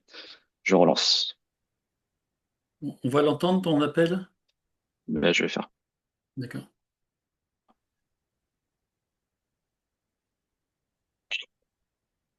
Bonjour Nicolas, je suis. J'espère que vous allez bien. Je vous appelle concernant la mise en place de la facture électronique. Pour vous conseiller au mieux, j'aurais besoin de quelques informations complémentaires. Je vous appelle concernant la mise en place de la facture électronique. Pour vous conseiller au mieux, j'aurais besoin de quelques informations complémentaires. Oui, je vous écoute. Pour commencer, est-ce que vous utilisez une caisse enregistreuse certifiée? Qu'est-ce que vous appelez une caisse enregistrée certifiée? Une caisse enregistreuse certifiée est un système d'encaissement qui respecte des normes strictes de sécurité des données, notamment pour lutter contre la fraude à la TVA. Possédez-vous un tel système? Non, non, moi j'ai une caisse physique, j'ai pas ça. Merci pour cette précision. Et concernant les modes de paiement que vous acceptez pour vos clients, quels sont-ils? Par exemple, acceptez-vous les virements, les chèques, les cartes bancaires, les espèces ou les prélèvements? Que les espèces. Je vous remercie pour ces informations, Nicolas. Cela me permet d'avoir une vision plus claire pour votre dossier. Je vais transmettre ces éléments à Stéphane pour qu'il puisse vous faire le meilleur conseil possible concernant la facture électronique. Merci, bonne journée. Ok, du coup là, donc l'agent a pris toutes les informations possibles, donc, toutes les informations qui sont disponibles ici. Il les a récupérées pour pouvoir créer dynamiquement la conversation. Donc c'était naturel. Il y a eu un petit problème au départ, mais c'est pas bien Oui, grave. Mais en tout cas, vous avez bien entendu. Je sais pas si le son oui, oui, était on OK. entendait. Oui, on entendait. Donc voilà, donc il y a eu plusieurs éléments. Et donc il est en train de traiter l'appel. Donc là, Et d'ici, normalement, il va te, voilà, ça y est, voilà, il a rempli les champs. il a compris que je certifié ma réponse, qui n'était pas juste un nom. Hein. J'ai juste dit que j'avais une caisse physique. Et dans toutes les propositions que j'ai pu donner, je n'ai que les espèces. Et il a rempli les champs correctement. Donc ça, complètement dynamique. Il se base sur notre conversation pour pouvoir arriver à compléter les éléments. Donc, vous avez vu qu'il y a une voix très naturelle, une latence qui est très faible. Voilà, à part le petit souci qu'il y a eu au départ, je pense il m'a entendu parler pour pouvoir, il a commencé la loupe, mais en tout cas, c'est des choses qu'on peut faire dynamiquement. Donc ça, c'est un premier, De toute façon, on va dire, je pense, même nous, de temps en temps, on a un peu de soucis avec ton casque, parce que tu dois faire bouger, je sais pas si tu as un fil ou s'il est Bluetooth, mais il y a des moments quand tu bouges en parlant, même nous, on a un problème pour entendre certaines syllabes, donc ça pue, déranger un petit peu la compréhension du robot. Une chose quand même que je veux ajouter par rapport à ce que tu viens d'expliquer, c'est que le robot, on peut tout à fait prévenir les clients à l'avance qu'on va se faire aider par un robot. Je vois pas pourquoi les clients seraient déboussolés par ça. Parce que tout le monde utilise des outils informatiques, parce que tout le monde utilise, et depuis belle lurette, je sais pas, des répondeurs ou peu importe. À un moment donné, si on prévient les clients, si le robot se présente en citant le nom du cabinet, le nom du collaborateur ou de la collaboratrice, le nom du dossier, éventuellement même le code dossier, etc., et dit, voilà, j'appelle pour faire avancer les choses à votre cabinet d'expertise comptable, je vois pas pourquoi il y aurait beaucoup de problèmes vis-à-vis du client. On commence à avoir quelques petites expériences de ça avec quelques cabinets. Ça semble assez positif, hein. Il y a très très peu de rejets ou de gens mécontents, etc. À condition de s'y prendre convenablement pour s'identifier, hein, que les gens se disent pas, oh là, c'est quoi ce truc? C'est encore une sorte de truc de piratage là qui va essayer de me réclamer de l'argent et tout ça. Bon, de toute façon, là, ici, on réclame jamais d'argent, évidemment, puisque c'est uniquement quelques données, mais évidemment, là, en l'occurrence, c'est pas de la donnée non plus très très sensible, hein. Donc, je pense que quand c'est bien traité, quand c'est bien préparé, quand le discours ambiant et introductif du robot est bien mis en place, c'est un peu comme le formulaire tout à l'heure. Si vous l'avez remarqué, en haut, il y avait le nom du cabinet, bon, il y avait le sujet avec facture électronique, il y avait le nom du cabinet, il y avait le nom du dossier et le code dossier. Voilà. Quand vous faites ça, normalement, ouais, je vois que tu le réaffiches, voilà. Donc, on prévient les clients, hein, systématiquement, ils seront prévenus, courrier, email, tout ce que vous voulez. Ça peut être un webinaire aussi, hein, mais une fois que le truc est parti, franchement, si c'est bien organisé, c'est d'une efficacité redoutable, parce que comme vous l'avez vu, effectivement, il a posé que les questions, et là on n'a pas triché, hein, il a posé que les deux questions qui étaient manquantes dans les datas du client, et donc dans les réponses au formulaire initial, et il a effectivement rempli automatiquement les deux champs comme il faut dans la base. Donc vous imaginez le nombre d'appels téléphoniques que vous allez vous éviter, et surtout éviter à vos collaborateurs réfractaires au téléphone, hein, pour la plupart d'entre eux. Je ne parle pas des gens qui ont passé un certain âge, mais je parle de toute la jeune génération. Ils refusent le téléphone aujourd'hui, hein. C'est un fait de société, hein. Et après, par rapport à ça, nous, on est en mesure de vous communiquer du coup les transcripts et les enregistrements audio pour chaque appel. Donc, on peut aussi potentiellement les stocker dans l'espace Notion s'il y a besoin de repartir dessus. Donc tout ça pour dire que, encore une fois, on utilise un outil du marché qui est un des meilleurs sur la partie agent. On utilise aussi un intermédiaire sur la partie numéro de téléphone. Donc tout est fait de façon propre. On a un numéro qui est français, autorisé à appeler de façon automatique en entrant et en sortant des prospects potentiels, hein, ça peut être du marketing aussi. Donc on est dans les règles de l'art. Donc on peut émettre des appels, mais aussi on peut en recevoir. Donc on peut imaginer différents scénarios. Ce premier scénario, en gros, l'agent sait qu'il est dans un contexte d'expertise comptable, et c'est nous, dynamiquement, qui lui faisons des missions supplémentaires. Typiquement, voilà, tu dois appeler cette personne-là. Il y a ces éléments. Pardon. Est-ce que vous m'entendez là? J'ai un casque qui s'est Oui, arrêté. oui, oui, on t'entend, hein. Parfait. Voilà, il faut appeler cette personne-là pour compléter telle information. Et cette chose-là, voilà, c'est dynamique. Et on peut imaginer n'importe quel scénario. Si vous voulez que vos clients vous appellent pour savoir quel PDP vous avez, mais c'est des choses qu'on pourrait imaginer mettre en place de façon assez simple. De, Donc de- pareil, de oui, toute façon, Davy, ce qu'on peut ajouter et très vite, parce que le temps file, c'est que on peut utiliser cet outil-là pour tous les cas d'usage possibles, imaginables, pour lesquels on a besoin de booster un peu le client dans ses réponses. On peut communiquer de l'information, lui communiquer de l'information. On peut prendre un rendez-vous avec lui et même consulter un agenda quelque part. Et ça, c'est la force des agents aujourd'hui, pour lui proposer des créneaux. Et une fois la réponse donnée par le client, on peut stocker le rendez-vous dans votre agenda, que ce soit Outlook, Gmail, essentiellement, puisqu'on travaille surtout sur les grands outils du marché aujourd'hui. Donc, il faut vraiment vous dire que ces agents, ça devient excessivement performant. Et comme vous l'a dit Davy, on a pris les meilleurs outils, on va dire, sur le marché actuellement. On a également travaillé sur les aspects liés à la sécurité. Mais franchement, là, vous avez du top niveau au niveau matériel, enfin matériel. logiciels plutôt soft, Service. c'est vraiment des outils qui sont très bons. Eleven Labs, c'est les voix, c'est le numéro 1 mondial. Twilio, c'est aussi un leader mondial sur tout ce qui est numéro de téléphone, SMS, etc. Donc vous pouvez aussi envoyer ou recevoir des SMS et ça marche dans les deux sens, hein, ce robot aussi. Si demain vous voulez mettre en place une sorte d'accueil téléphonique un petit peu robotisé, je sais pas, sur les moments où il ne faut pas déranger les collaborateurs, je prends cet exemple-là, et dans un petit cabinet, ben là, le robot, il serait capable de jouer le rôle d'un standard téléphonique intelligent, très intelligent. S'il a du contexte, il est aussi intelligent qu'une personne formée dans le cabinet. Voilà, je voulais juste dire ça pour Tout à finir. fait.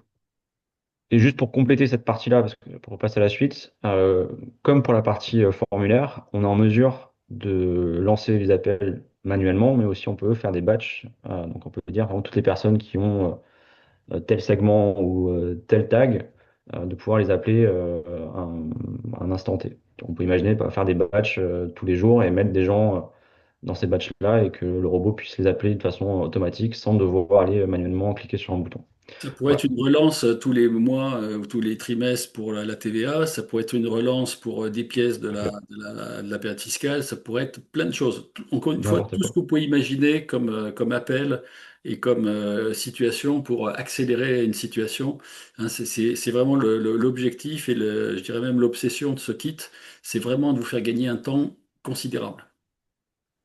C'est ça. Et sur la dernière partie, sur la partie suivi de dossier, donc on a déjà parcouru rapidement le Kanban. Donc le Kanban ici, donc on a nos 10 statuts en colonne et en ligne, on a les dossiers par collaborateur. Donc là, j'ai 5 collaborateurs et je suis en mesure de voir chaque dossier dans chaque état des statuts qu'on veut faire. Donc là, on peut glisser-déposer le dossier suivant les étapes par collaborateur. Donc ça, c'est la partie premier niveau de suivi qu'on peut imaginer. Ensuite, on a une vue calendrier sur laquelle on rattache une date. Aujourd'hui, c'est la prochaine échéance qu'on a indiquée sur ce calendrier-là. Donc là, on est le 10, on a prévu de contacter SkillUp et du plus. Et une fois qu'on a contacté SkillUp, eh bien, on se dit il faut le rappeler le 17. Et du coup, automatiquement, la prochaine date d'échéance va être modifiée au 17. Si on Et voulait, dernier, si on voulait oui, aller plus loin, on pourrait même se servir du calendrier et des plages réservées dans le calendrier pour faire une gestion de temps, quoi, dans l'absolu. Je vous donne une idée comme ça en passant, mais tout ça, c'est la porte ouverte vers plein de choses possibles et extrêmement puissantes. exactement. Et le dernier point sur la partie graphique, enfin, ou on va dire suivi visuel. Donc là, on a montré le nombre de dossiers par statut. On peut créer n'importe quel type de graphique, n'importe quel. Enfin, tant qu'on a la donnée qui est bien structurée, on peut repartir et recréer n'importe quel graphique. Donc ça, c'est pour la partie, on va dire, suivi des dossiers, pour avoir une vue voilà, globale, peu importe la PA sur laquelle vous voulez rattacher le client, et de pouvoir suivre ce gros chantier qui est la facture électronique. Donc on a fait le tour de ce que je voulais vous montrer. Je ne sais pas si Stéphane, tu voulais Alors, rajouter, ou Arthur il aussi y a- d'ailleurs, hein, si tu il veux y a rajouter une quelque chose, chose. oui, oui, puis après je vais laisser la parole à Arthur. Il y a une chose qui manque, qu'on n'a pas montré, parce que là on est en train de régler un peu les derniers détails, c'est la partie suivi de documents, envoi, signature, retour de documents signés électroniquement. Hein, on a référencé Je signe expert, DocuSign et YouSign comme outils, on va dire, prioritaires et sûrement les mieux placés pour les aspects de signature, donc soit le mandataire, que ce soit une lettre de mission, que ce soit une lettre de décharge de responsabilité ou tout autre document nécessaire pour votre déploiement. Ça peut être aussi une lettre de mission sur l'accompagnement, bon, peu importe. Donc tout ça, ça sera aussi géré en connexion avec des API et avec des statuts qui vont pouvoir être alimentés automatiquement dans la base, de façon à ce que vous savez que, je sais pas, tel document a été envoyé au client pour signature et qu'il est revenu signé ou pas. Et donc vous pourrez avoir aussi une vision de tous les mandats que vous avez ou pas. Et là, on peut à nouveau trier dans tous les sens, filtrer, etc. Donc c'est la porte ouverte après, je vous dis, à toutes les consultations possibles et à un suivi éminemment dynamique et beaucoup plus dynamique qu'un suivi dans des feuilles Excel qui est très lourd, très statique et tout ça, pas très sympa. Hein, c'est vrai qu'Excel, tout le monde sait s'en servir, mais c'est un outil qui a pris un immense coup de vieux maintenant. Et donc là, en l'occurrence, avec des outils comme ça, on peut vraiment faire 25 choses différentes et tout est totalement dynamique, quoi. Et ça, c'est assez génial. Ah, Arthur, tu voulais peut-être dire un petit mot? Non, bah écoute, je pense que c'est un super outil hein, pour les cabinets et pour avoir une vue un peu holistique, quoi. Euh, sur bah, justement, est-ce que tu as facturé, est-ce que tu as fait ton audit, etc. Euh, j'ai pas spécialement de choses à rajouter là-dessus. Je peux montrer, si tu veux, dans Penny Lane, la partie bah, justement signature électronique et consultation des PA tierces, si tu veux. Et sinon, on peut tout de suite basculer sur les d'autres sujets si t'en as d'autres. Comme on est un peu pris par le temps, là, j'espère on n'est pas trop le temps, mais par contre, si tu nous fais une petite, ou tu demandes à quelqu'un de chez toi de nous faire une mini vidéo, on la Ah, bien transmettra à sûr. tout le monde. Hein. Comme ça, je le rajouterai dans les supports, comme ça, personne n'aura rien perdu. Mais là, on va être un peu short, là, si on part dans une démo de plus. Je vais juste reprendre rapidement la main dans mon diaporama. Hop. Voilà, je pense qu'on en était par là. Je ne sais pas si vous voyez mon écran. Oui, Voilà. Euh, alors, ce qu'on a mis dans cet outil, ce kit, hein, voilà, il est résumé ici. Hein, c'est la partie basique du kit. Alors, il y a des gens qui avaient acheté la première version au mois de juin ou juillet avant l'été. Hein, donc, il s'est enrichi de ce que vous avez vu hein, là aujourd'hui pour une grande partie de tout ce qui se passe. Donc ça, c'est ce que j'appelle le kit de base. Toute la partie qui est la partie API, Penny Lane ou autre, la partie robot d'appel, parce que ça nécessite quand même des équipements supplémentaires, et la partie, tout ce qui est API et gestion des documents, lettres de mission, mandat, etc., et d'avoir cette vision globale également, comme on vous le montrera une prochaine fois, ça. Ça nécessite évidemment des petites installations techniques et donc un temps d'accompagnement supplémentaire. Hein, donc ça, c'est l'option qu'on a appelée le kit Smart Facturia Plus, hein, donc, qui va vous amener la possibilité de gagner des centaines d'heures d'appels téléphoniques, de gestion de mail, enfin tout un tas de choses qu'on va pouvoir vous éviter d'avoir à faire. Ça va être réfugié dans cette partie additive. D'accord? Donc là, en gros, je reviendrai là-dessus. Dernière chose dont je voulais vous parler, c'est que on a travaillé avec des consultants spécialisés dans tout ce qui est accompagnement à la facture électronique, qui nous ont fait un programme dédié au cabinet expertise comptable pour accompagner, déjà vous accompagner éventuellement vous sur des aspects un peu techniques de l'histoire. Et notamment l'aspect essentiellement processus hein, d'organisation des clients et tout ça. Donc, c'est des gens qui ont déjà une grosse expérience sur de la PME, voire des boîtes un peu plus grosses que ça et donc à qui j'ai demandé d'avoir un programme PME, mais également TPE. Donc ils ont créé 4 ateliers hein, et il y a un programme qui est défini là-dedans plus en détail. Donc ça, je vous enverrai des informations à suivre. On n'en est peut-être pas là tout de suite. Hein. Pour l'instant, la priorité, c'est de faire la collecte de data, la cartographie, la segmentation, l'envoi des demandes de mandat signées et un certain nombre de choses que vous devez commencer le plus tôt possible et surtout avant la fin de l'année si possible. Évidemment, bah, sur des PA comme celle d'Arthur ou d'autres éditeurs importants de la profession, on est à peu près sûr que début 2026, bah, tous ces éditeurs-là seront dans la course. Hein. Enfin, je pense, à moins qu'on ait des surprises incroyables, mais bon, ça m'étonnerait. Donc, il faut préparer le maximum de choses tout de suite, tant que c'est pas encore la période fiscale. Les collabs, jusqu'à janvier, c'est encore jouable. Après, c'est foutu pour 4 mois ou 5 mois, quoi. Hein, donc, sachant qu'il faudra quand même que tout le monde soit en réception, il y a quand même un peu de travail.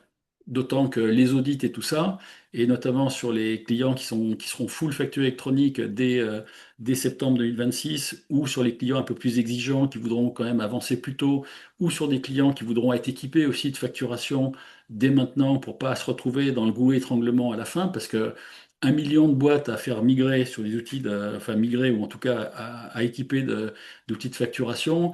Les gens qui vont s'y prendre 3 mois avant, à mon avis, il va y avoir un goulot qui va être quasiment impossible et intenable quoi, pour les éditeurs, les formateurs, les intégrateurs et tout ça. Ça sera complètement impossible. 1 million de boîtes à équiper, c'est souvent des choses qui se sont faites sur des dizaines d'années, quoi, dans n'importe quel pays, hein, je pense, hein. Donc, voilà, je pense qu'il faut aller le plus vite possible, le plus tôt possible, mais vous pouvez aussi, au-delà de ce que font les éditeurs ou des gens comme nous qui sommes un peu hybrides, consultants et très petits éditeurs, mais en tout cas très branchés par Contia, on a le moyen de vous donner des choses pour que vous puissiez aller plus loin. Ça, je vous enverrai des informations pour tous ceux qui veulent. J'en parlerai dans les webinaires suivants. Alors simplement, ce qu'on a fait aussi pour, et là c'est un peu mon cadeau avant la séquence questions-réponses, parce que je voudrais qu'on puisse vous laisser la parole un petit peu. Je vous ai mis un lien si vous voulez acquérir le kit. Je vous ai mis des très très grosses remises pour ceux qui sont là aujourd'hui avec le code Penny Lane. Si vous décidez avant ce soir minuit, vous aurez 50% de remise sur les prix des deux kits. Et 25 si vous décidez qu'à la fin du week-end, donc dimanche soir, avec un code week-end. Bon, en tout cas, ces remises sont valables sur le kit de base et sur le kit additif à base d'IA. Voilà, donc si vous souhaitez vous débarrasser d'Excel pour faire une gestion un peu sérieuse et gagner des centaines d'heures, alors ça dépend de la taille de votre cabinet, mais je vous garantis que vous allez gagner beaucoup, beaucoup, beaucoup de temps, de visibilité et vous allez éviter beaucoup de stress avec cette histoire-là. Je pense que là, vous pouvez venir vers nous, on va vous aider à faire tout ça et puis vous verrez que ce qui est génial, c'est de commencer à faire rentrer des agents, de commencer à faire rentrer un robot d'appel. Même si vous le craignez encore un petit peu aujourd'hui, vous allez voir que franchement, en termes de confort de travail, c'est assez exceptionnel. Tous les gens qu'on a équipés déjà depuis plusieurs mois sur la gestion de leur boîte mail, par exemple, pour eux, c'est un gain de temps d'1 heure ou 2 heures en moyenne tous les jours. Alors, ce sont des experts comptables, hein, souvent pour l'instant, mais c'est 1 heure à 2 heures tous les jours. Ça veut dire que c'est jusqu'à 500 heures par an. 500 heures, ça fait 50 jours gagnés quand même. 50 jours gagnés, d'accord? Sans compter le confort que ça représente de dicter quelque chose sur un smartphone, hein. Vous avez des boîtiers de ce type-là qui se s'aimantent sur un smartphone. Quand vous laissez une note vocale ou quand vous enregistrez un appel de quelqu'un dans la voiture ou dans le train ou ailleurs, l'agent, il fait le taf derrière. Il prend le rendez-vous, il reroute l'information, il vous stocke une to-do list. Enfin, c'est assez exceptionnel ce qu'on peut commencer à faire. Et là, c'est des gains de temps que vous allez diffuser et même infuser progressivement à toute la pyramide de vos équipes. Donc, franchement, mettez-vous là-dessus parce que c'est vraiment géant, quoi. Alors le code promo, je vous ai mis une petite copie d'écran. Quand vous rentrez dans la page, c'est tout en bas à droite. Il faut vraiment se balader avec la souris tout en bas.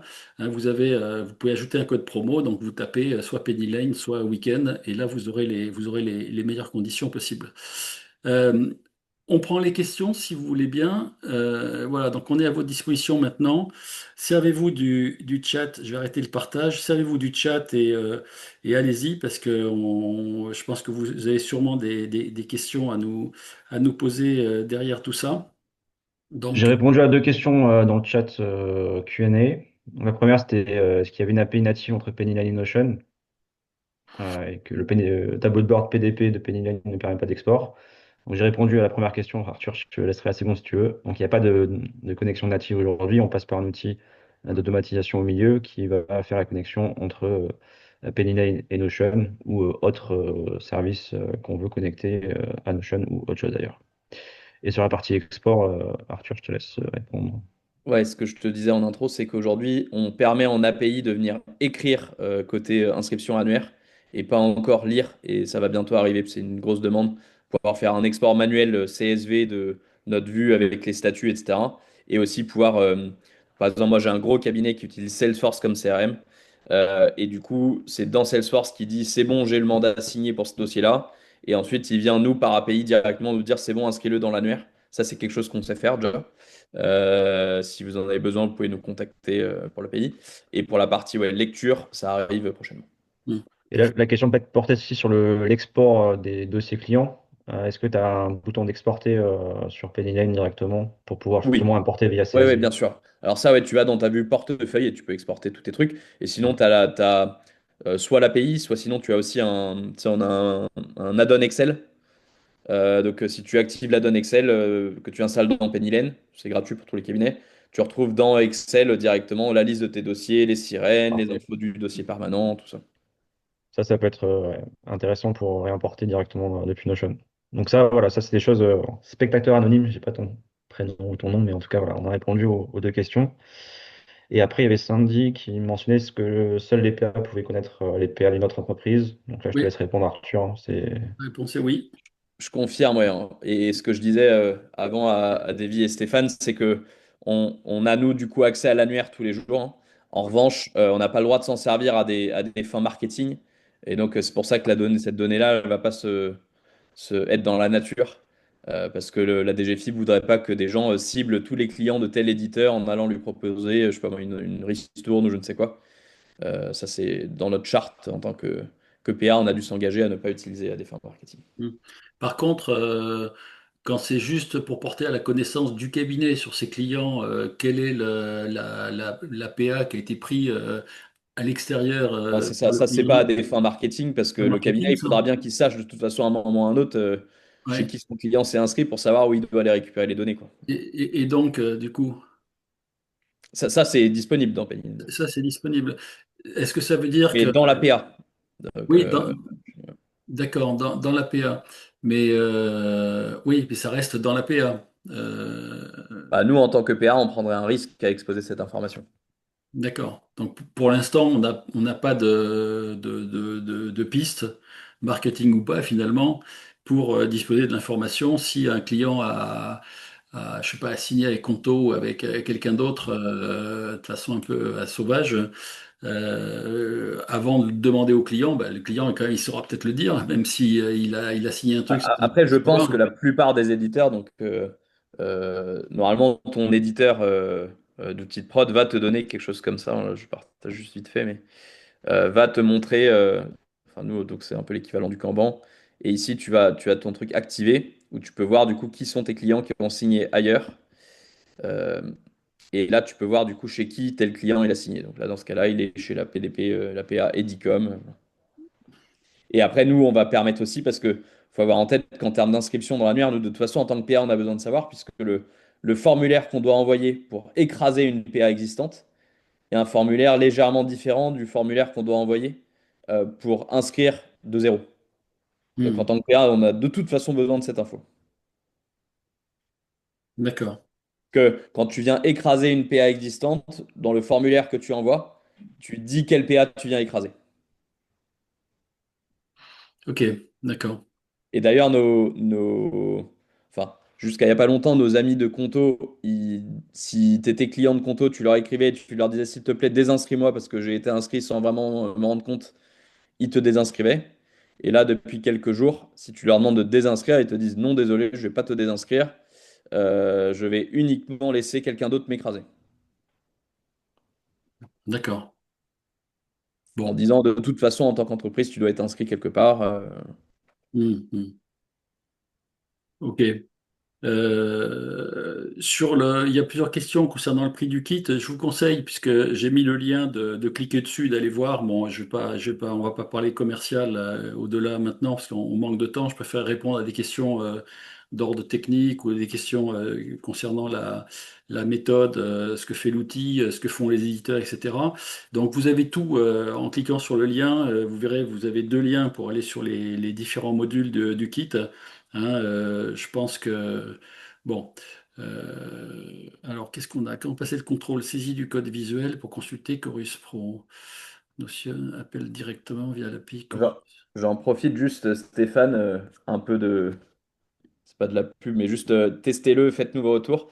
Depuis peu, on a déployé dans Pennylen, pour ceux qui l'utilisent, un agent spécialisé facturation électronique.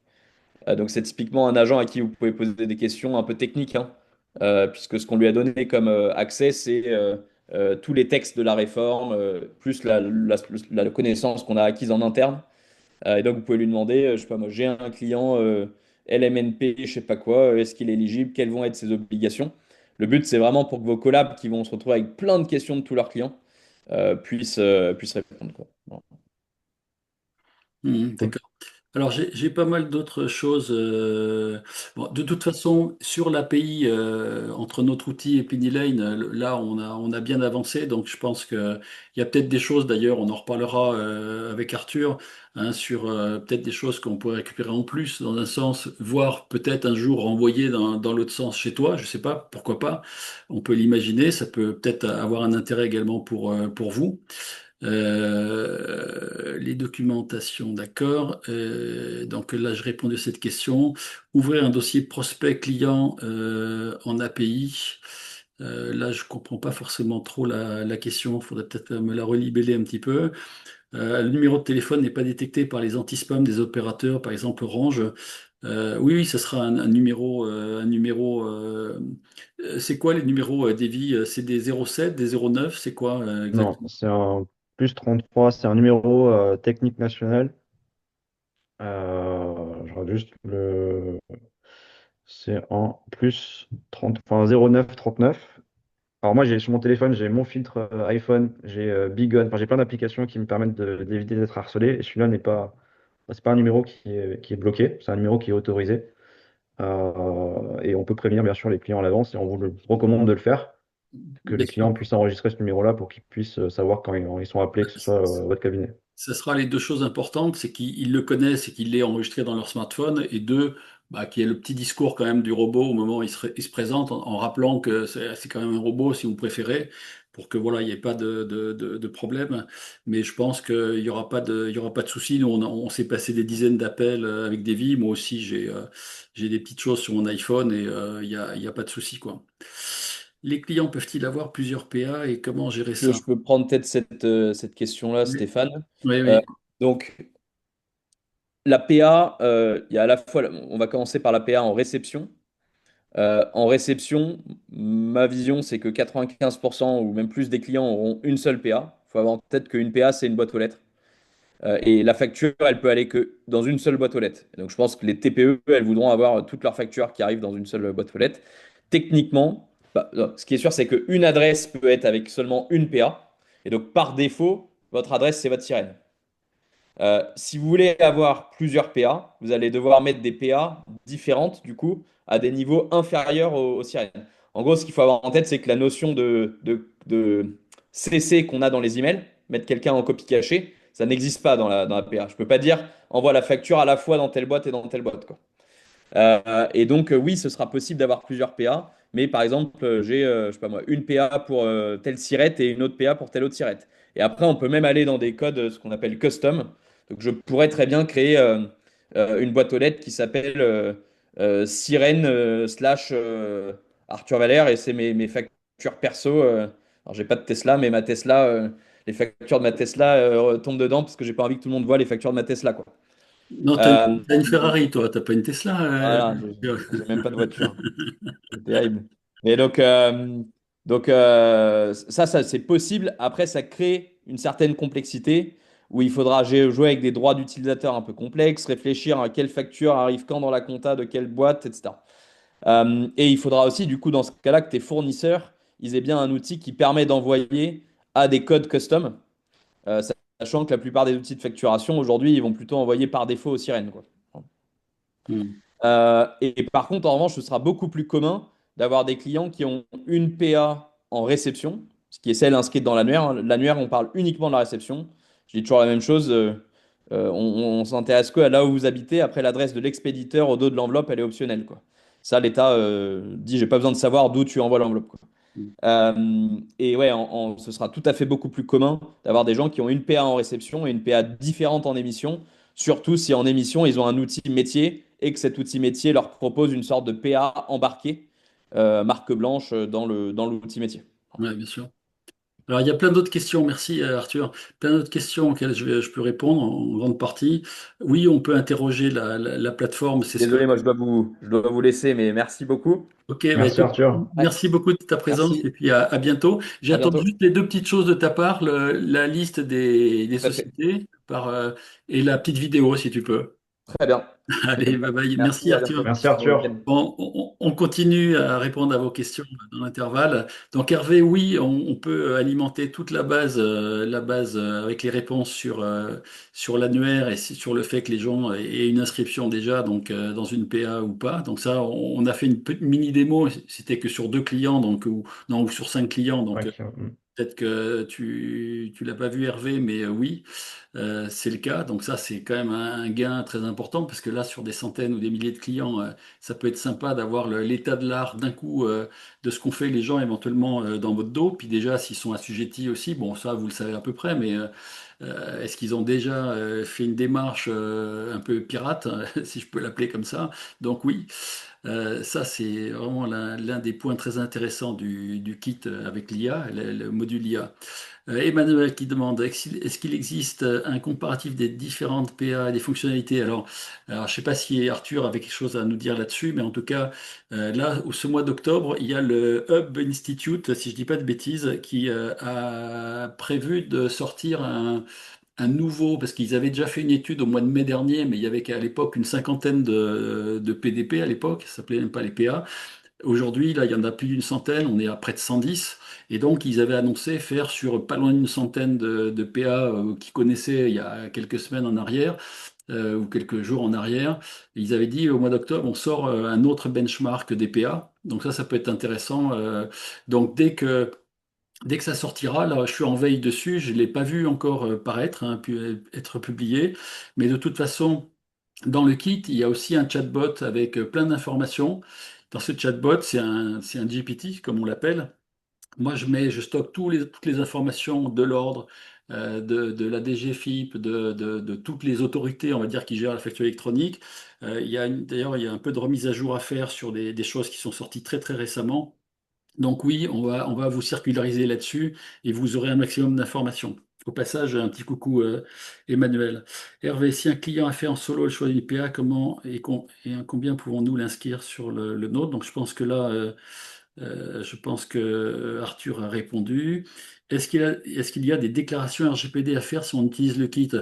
Je dirais oui, alors, bien qu'on ne soit pas sur de la donnée hyper sensible non plus, mais je pense qu'un email, c'est quand même si c'est professionnel, c'est un petit peu personnel aussi. Donc à la rigueur, si ça peut vous rassurer, faites une déclaration. Comme les ça. outils qu'on utilise sont en c'est-à-dire compliance avec les RGPD, donc notamment Notion. On pourra partager aussi les liens là-dessus. Il n'y a pas de problème de droit.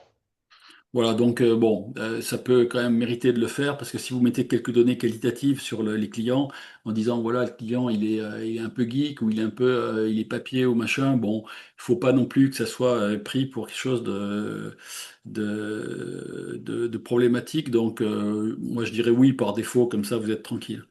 L'outil se déploie facilement dans des cabinets. Y a-t-il une assistance quand on a des questions? Oui, tout à fait, c'est prévu. D'ailleurs, ça fait partie du pack supérieur hein, avec l'IA, parce que sans l'IA, il n'y a quasiment pas besoin. Hein, la base Notion, elle est assez simple à manipuler. Après, Notion, c'est un outil mondialement connu. Hein. Vous allez sur YouTube, vous trouvez une formation de 5 minutes, 10 minutes, une demi-heure, 3 heures, enfin, vous choisissez. Mais bon. Avec la partie IA, là, on va vous donner une assistance parce que là, ça le mérite quand même, parce qu'il y a le robot, parce qu'il y a des API, parce qu'il y a des choses comme ça, il y a des captations de data. Donc là, on va vous donner un coup de main pour mettre des choses en place. Et même si demain, vous alliez vers des robots ou des agents plutôt IA de gestion des emails ou autres, là, ça y est, on commence à avoir beaucoup d'expérience là-dessus. On saurait vous aider pour que vous puissiez gagner beaucoup de temps sur ce genre d'outils. Peut-on personnaliser la voix du robot? Oui, absolument. On peut mettre un homme, une femme, avec accent, sans accent, qui parle dans toutes les langues du monde. Alors là, c'est assez extraordinaire. On peut faire absolument tout ce qu'on veut. Donc, si vous êtes dans une région et que vous voulez que le robot il ait l'accent plus ou moins de la région, il n'y a aucun problème, ça doit pouvoir se trouver. Alors, peut-être sur les voix françaises, c'est peut-être un peu plus compliqué que sur des voix anglo-saxonnes, mais je pense qu'à terme, ça va finir par se trouver. Et si ça se trouve, on pourrait peut-être même enregistrer des voix de chez vous, d'ailleurs, du cabinet, avec les accents en question, et s'en servir comme un avatar voix, quoi, pas un avatar visage et personnalité, mais un avatar voix, pourquoi pas. Donc, voilà. et l'outre-mer. Ça pose un problème, le numéro de téléphone, d'Evie pour appeler Alors, il l'autre. faut que je regarde. Normalement, je peux créer des. Sur Twilio, Twilio, c'est une boîte internationale. Ils ont des. Leur but, c'est de pouvoir suivre les directives, les régulations de chaque pays. Bon, j'ai pas regardé le tien, Frédéric. On se connaît, donc je vais aller voir ce qui se passe à La Réunion. Mais en tout cas, je vais voir si je peux avoir un numéro réunionnais. Et si je l'ai pas, est-ce qu'un numéro français peut appeler La Réunion? Je te tiens au courant. OK. Le site ci-dessous nous indique-t-il si le client a souscrit à une PA ou s'il a une adresse d'adressage ou c'est la même chose? Alors, oui, s'il y a le champ à oui dans la fiche du client sur l'annuaire, ça veut dire il est inscrit. Alors, c'est ce qu'on a dit tout à l'heure avec Arthur, on ne sait pas sur quel PA. Il n'y a que les PA elles-mêmes qui peuvent savoir euh, quels sont les PA qui équipent les clients qui connaissent, mais on sait si on est à oui ou si on est à non. Donc oui, Ou s'il n'est après, pas enregistré. Ouais. voilà. S'il a une adresse d'adressage, alors je pense que vous parlez d'une adresse mail de réception, oui, elle est déclarée sur la plateforme aussi, si je ne dis pas de bêtises, donc on a les deux informations. Pour comparer les PA, l'ordre fournit ça.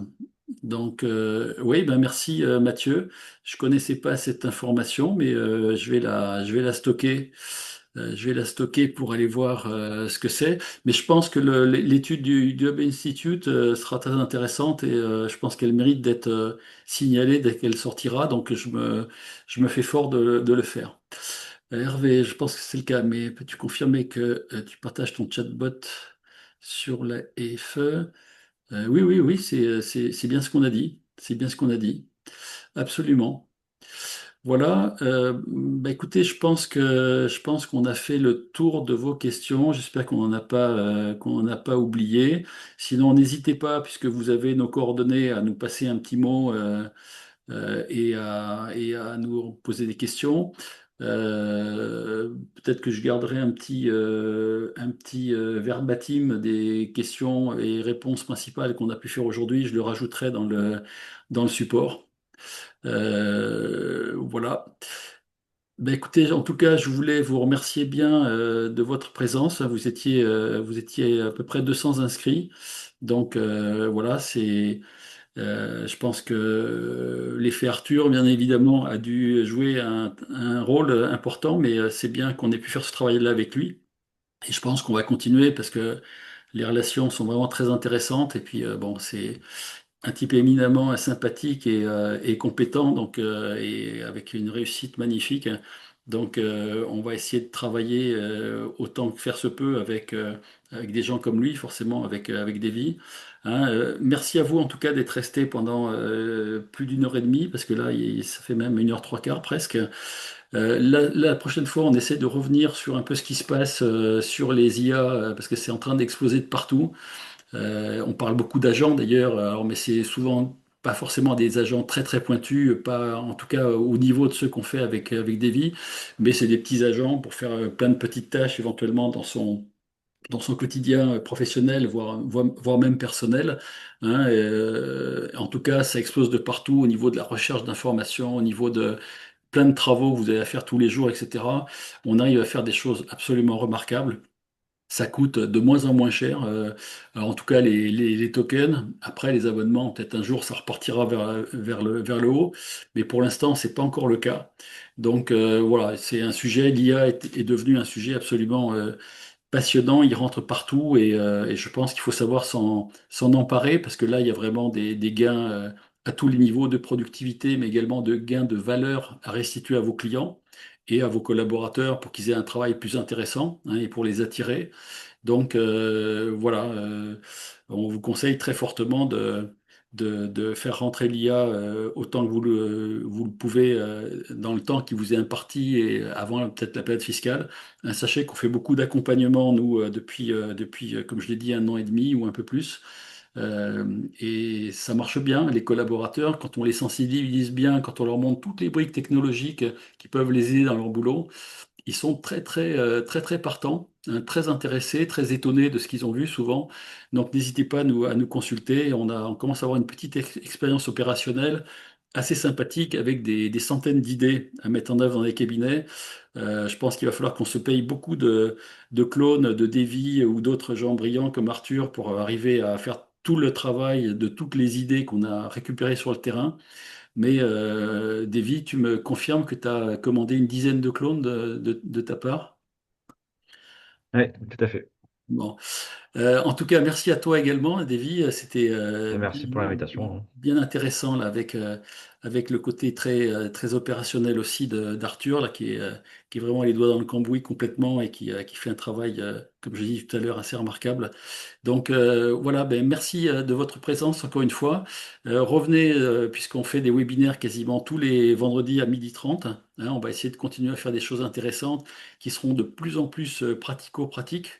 Hein, et puis surtout, n'hésitez pas si vous avez des questions ou quoi que ce soit concernant le kit, différentes modalités, différentes questions sur le RGPD, sur plein de choses, sur la sécurité, etc. Ce sont des sujets dont on parle forcément avec beaucoup de cabinets. Donc n'hésitez pas à nous poser ces questions et puis on va essayer de vous apporter beaucoup de réponses à tout point de vue.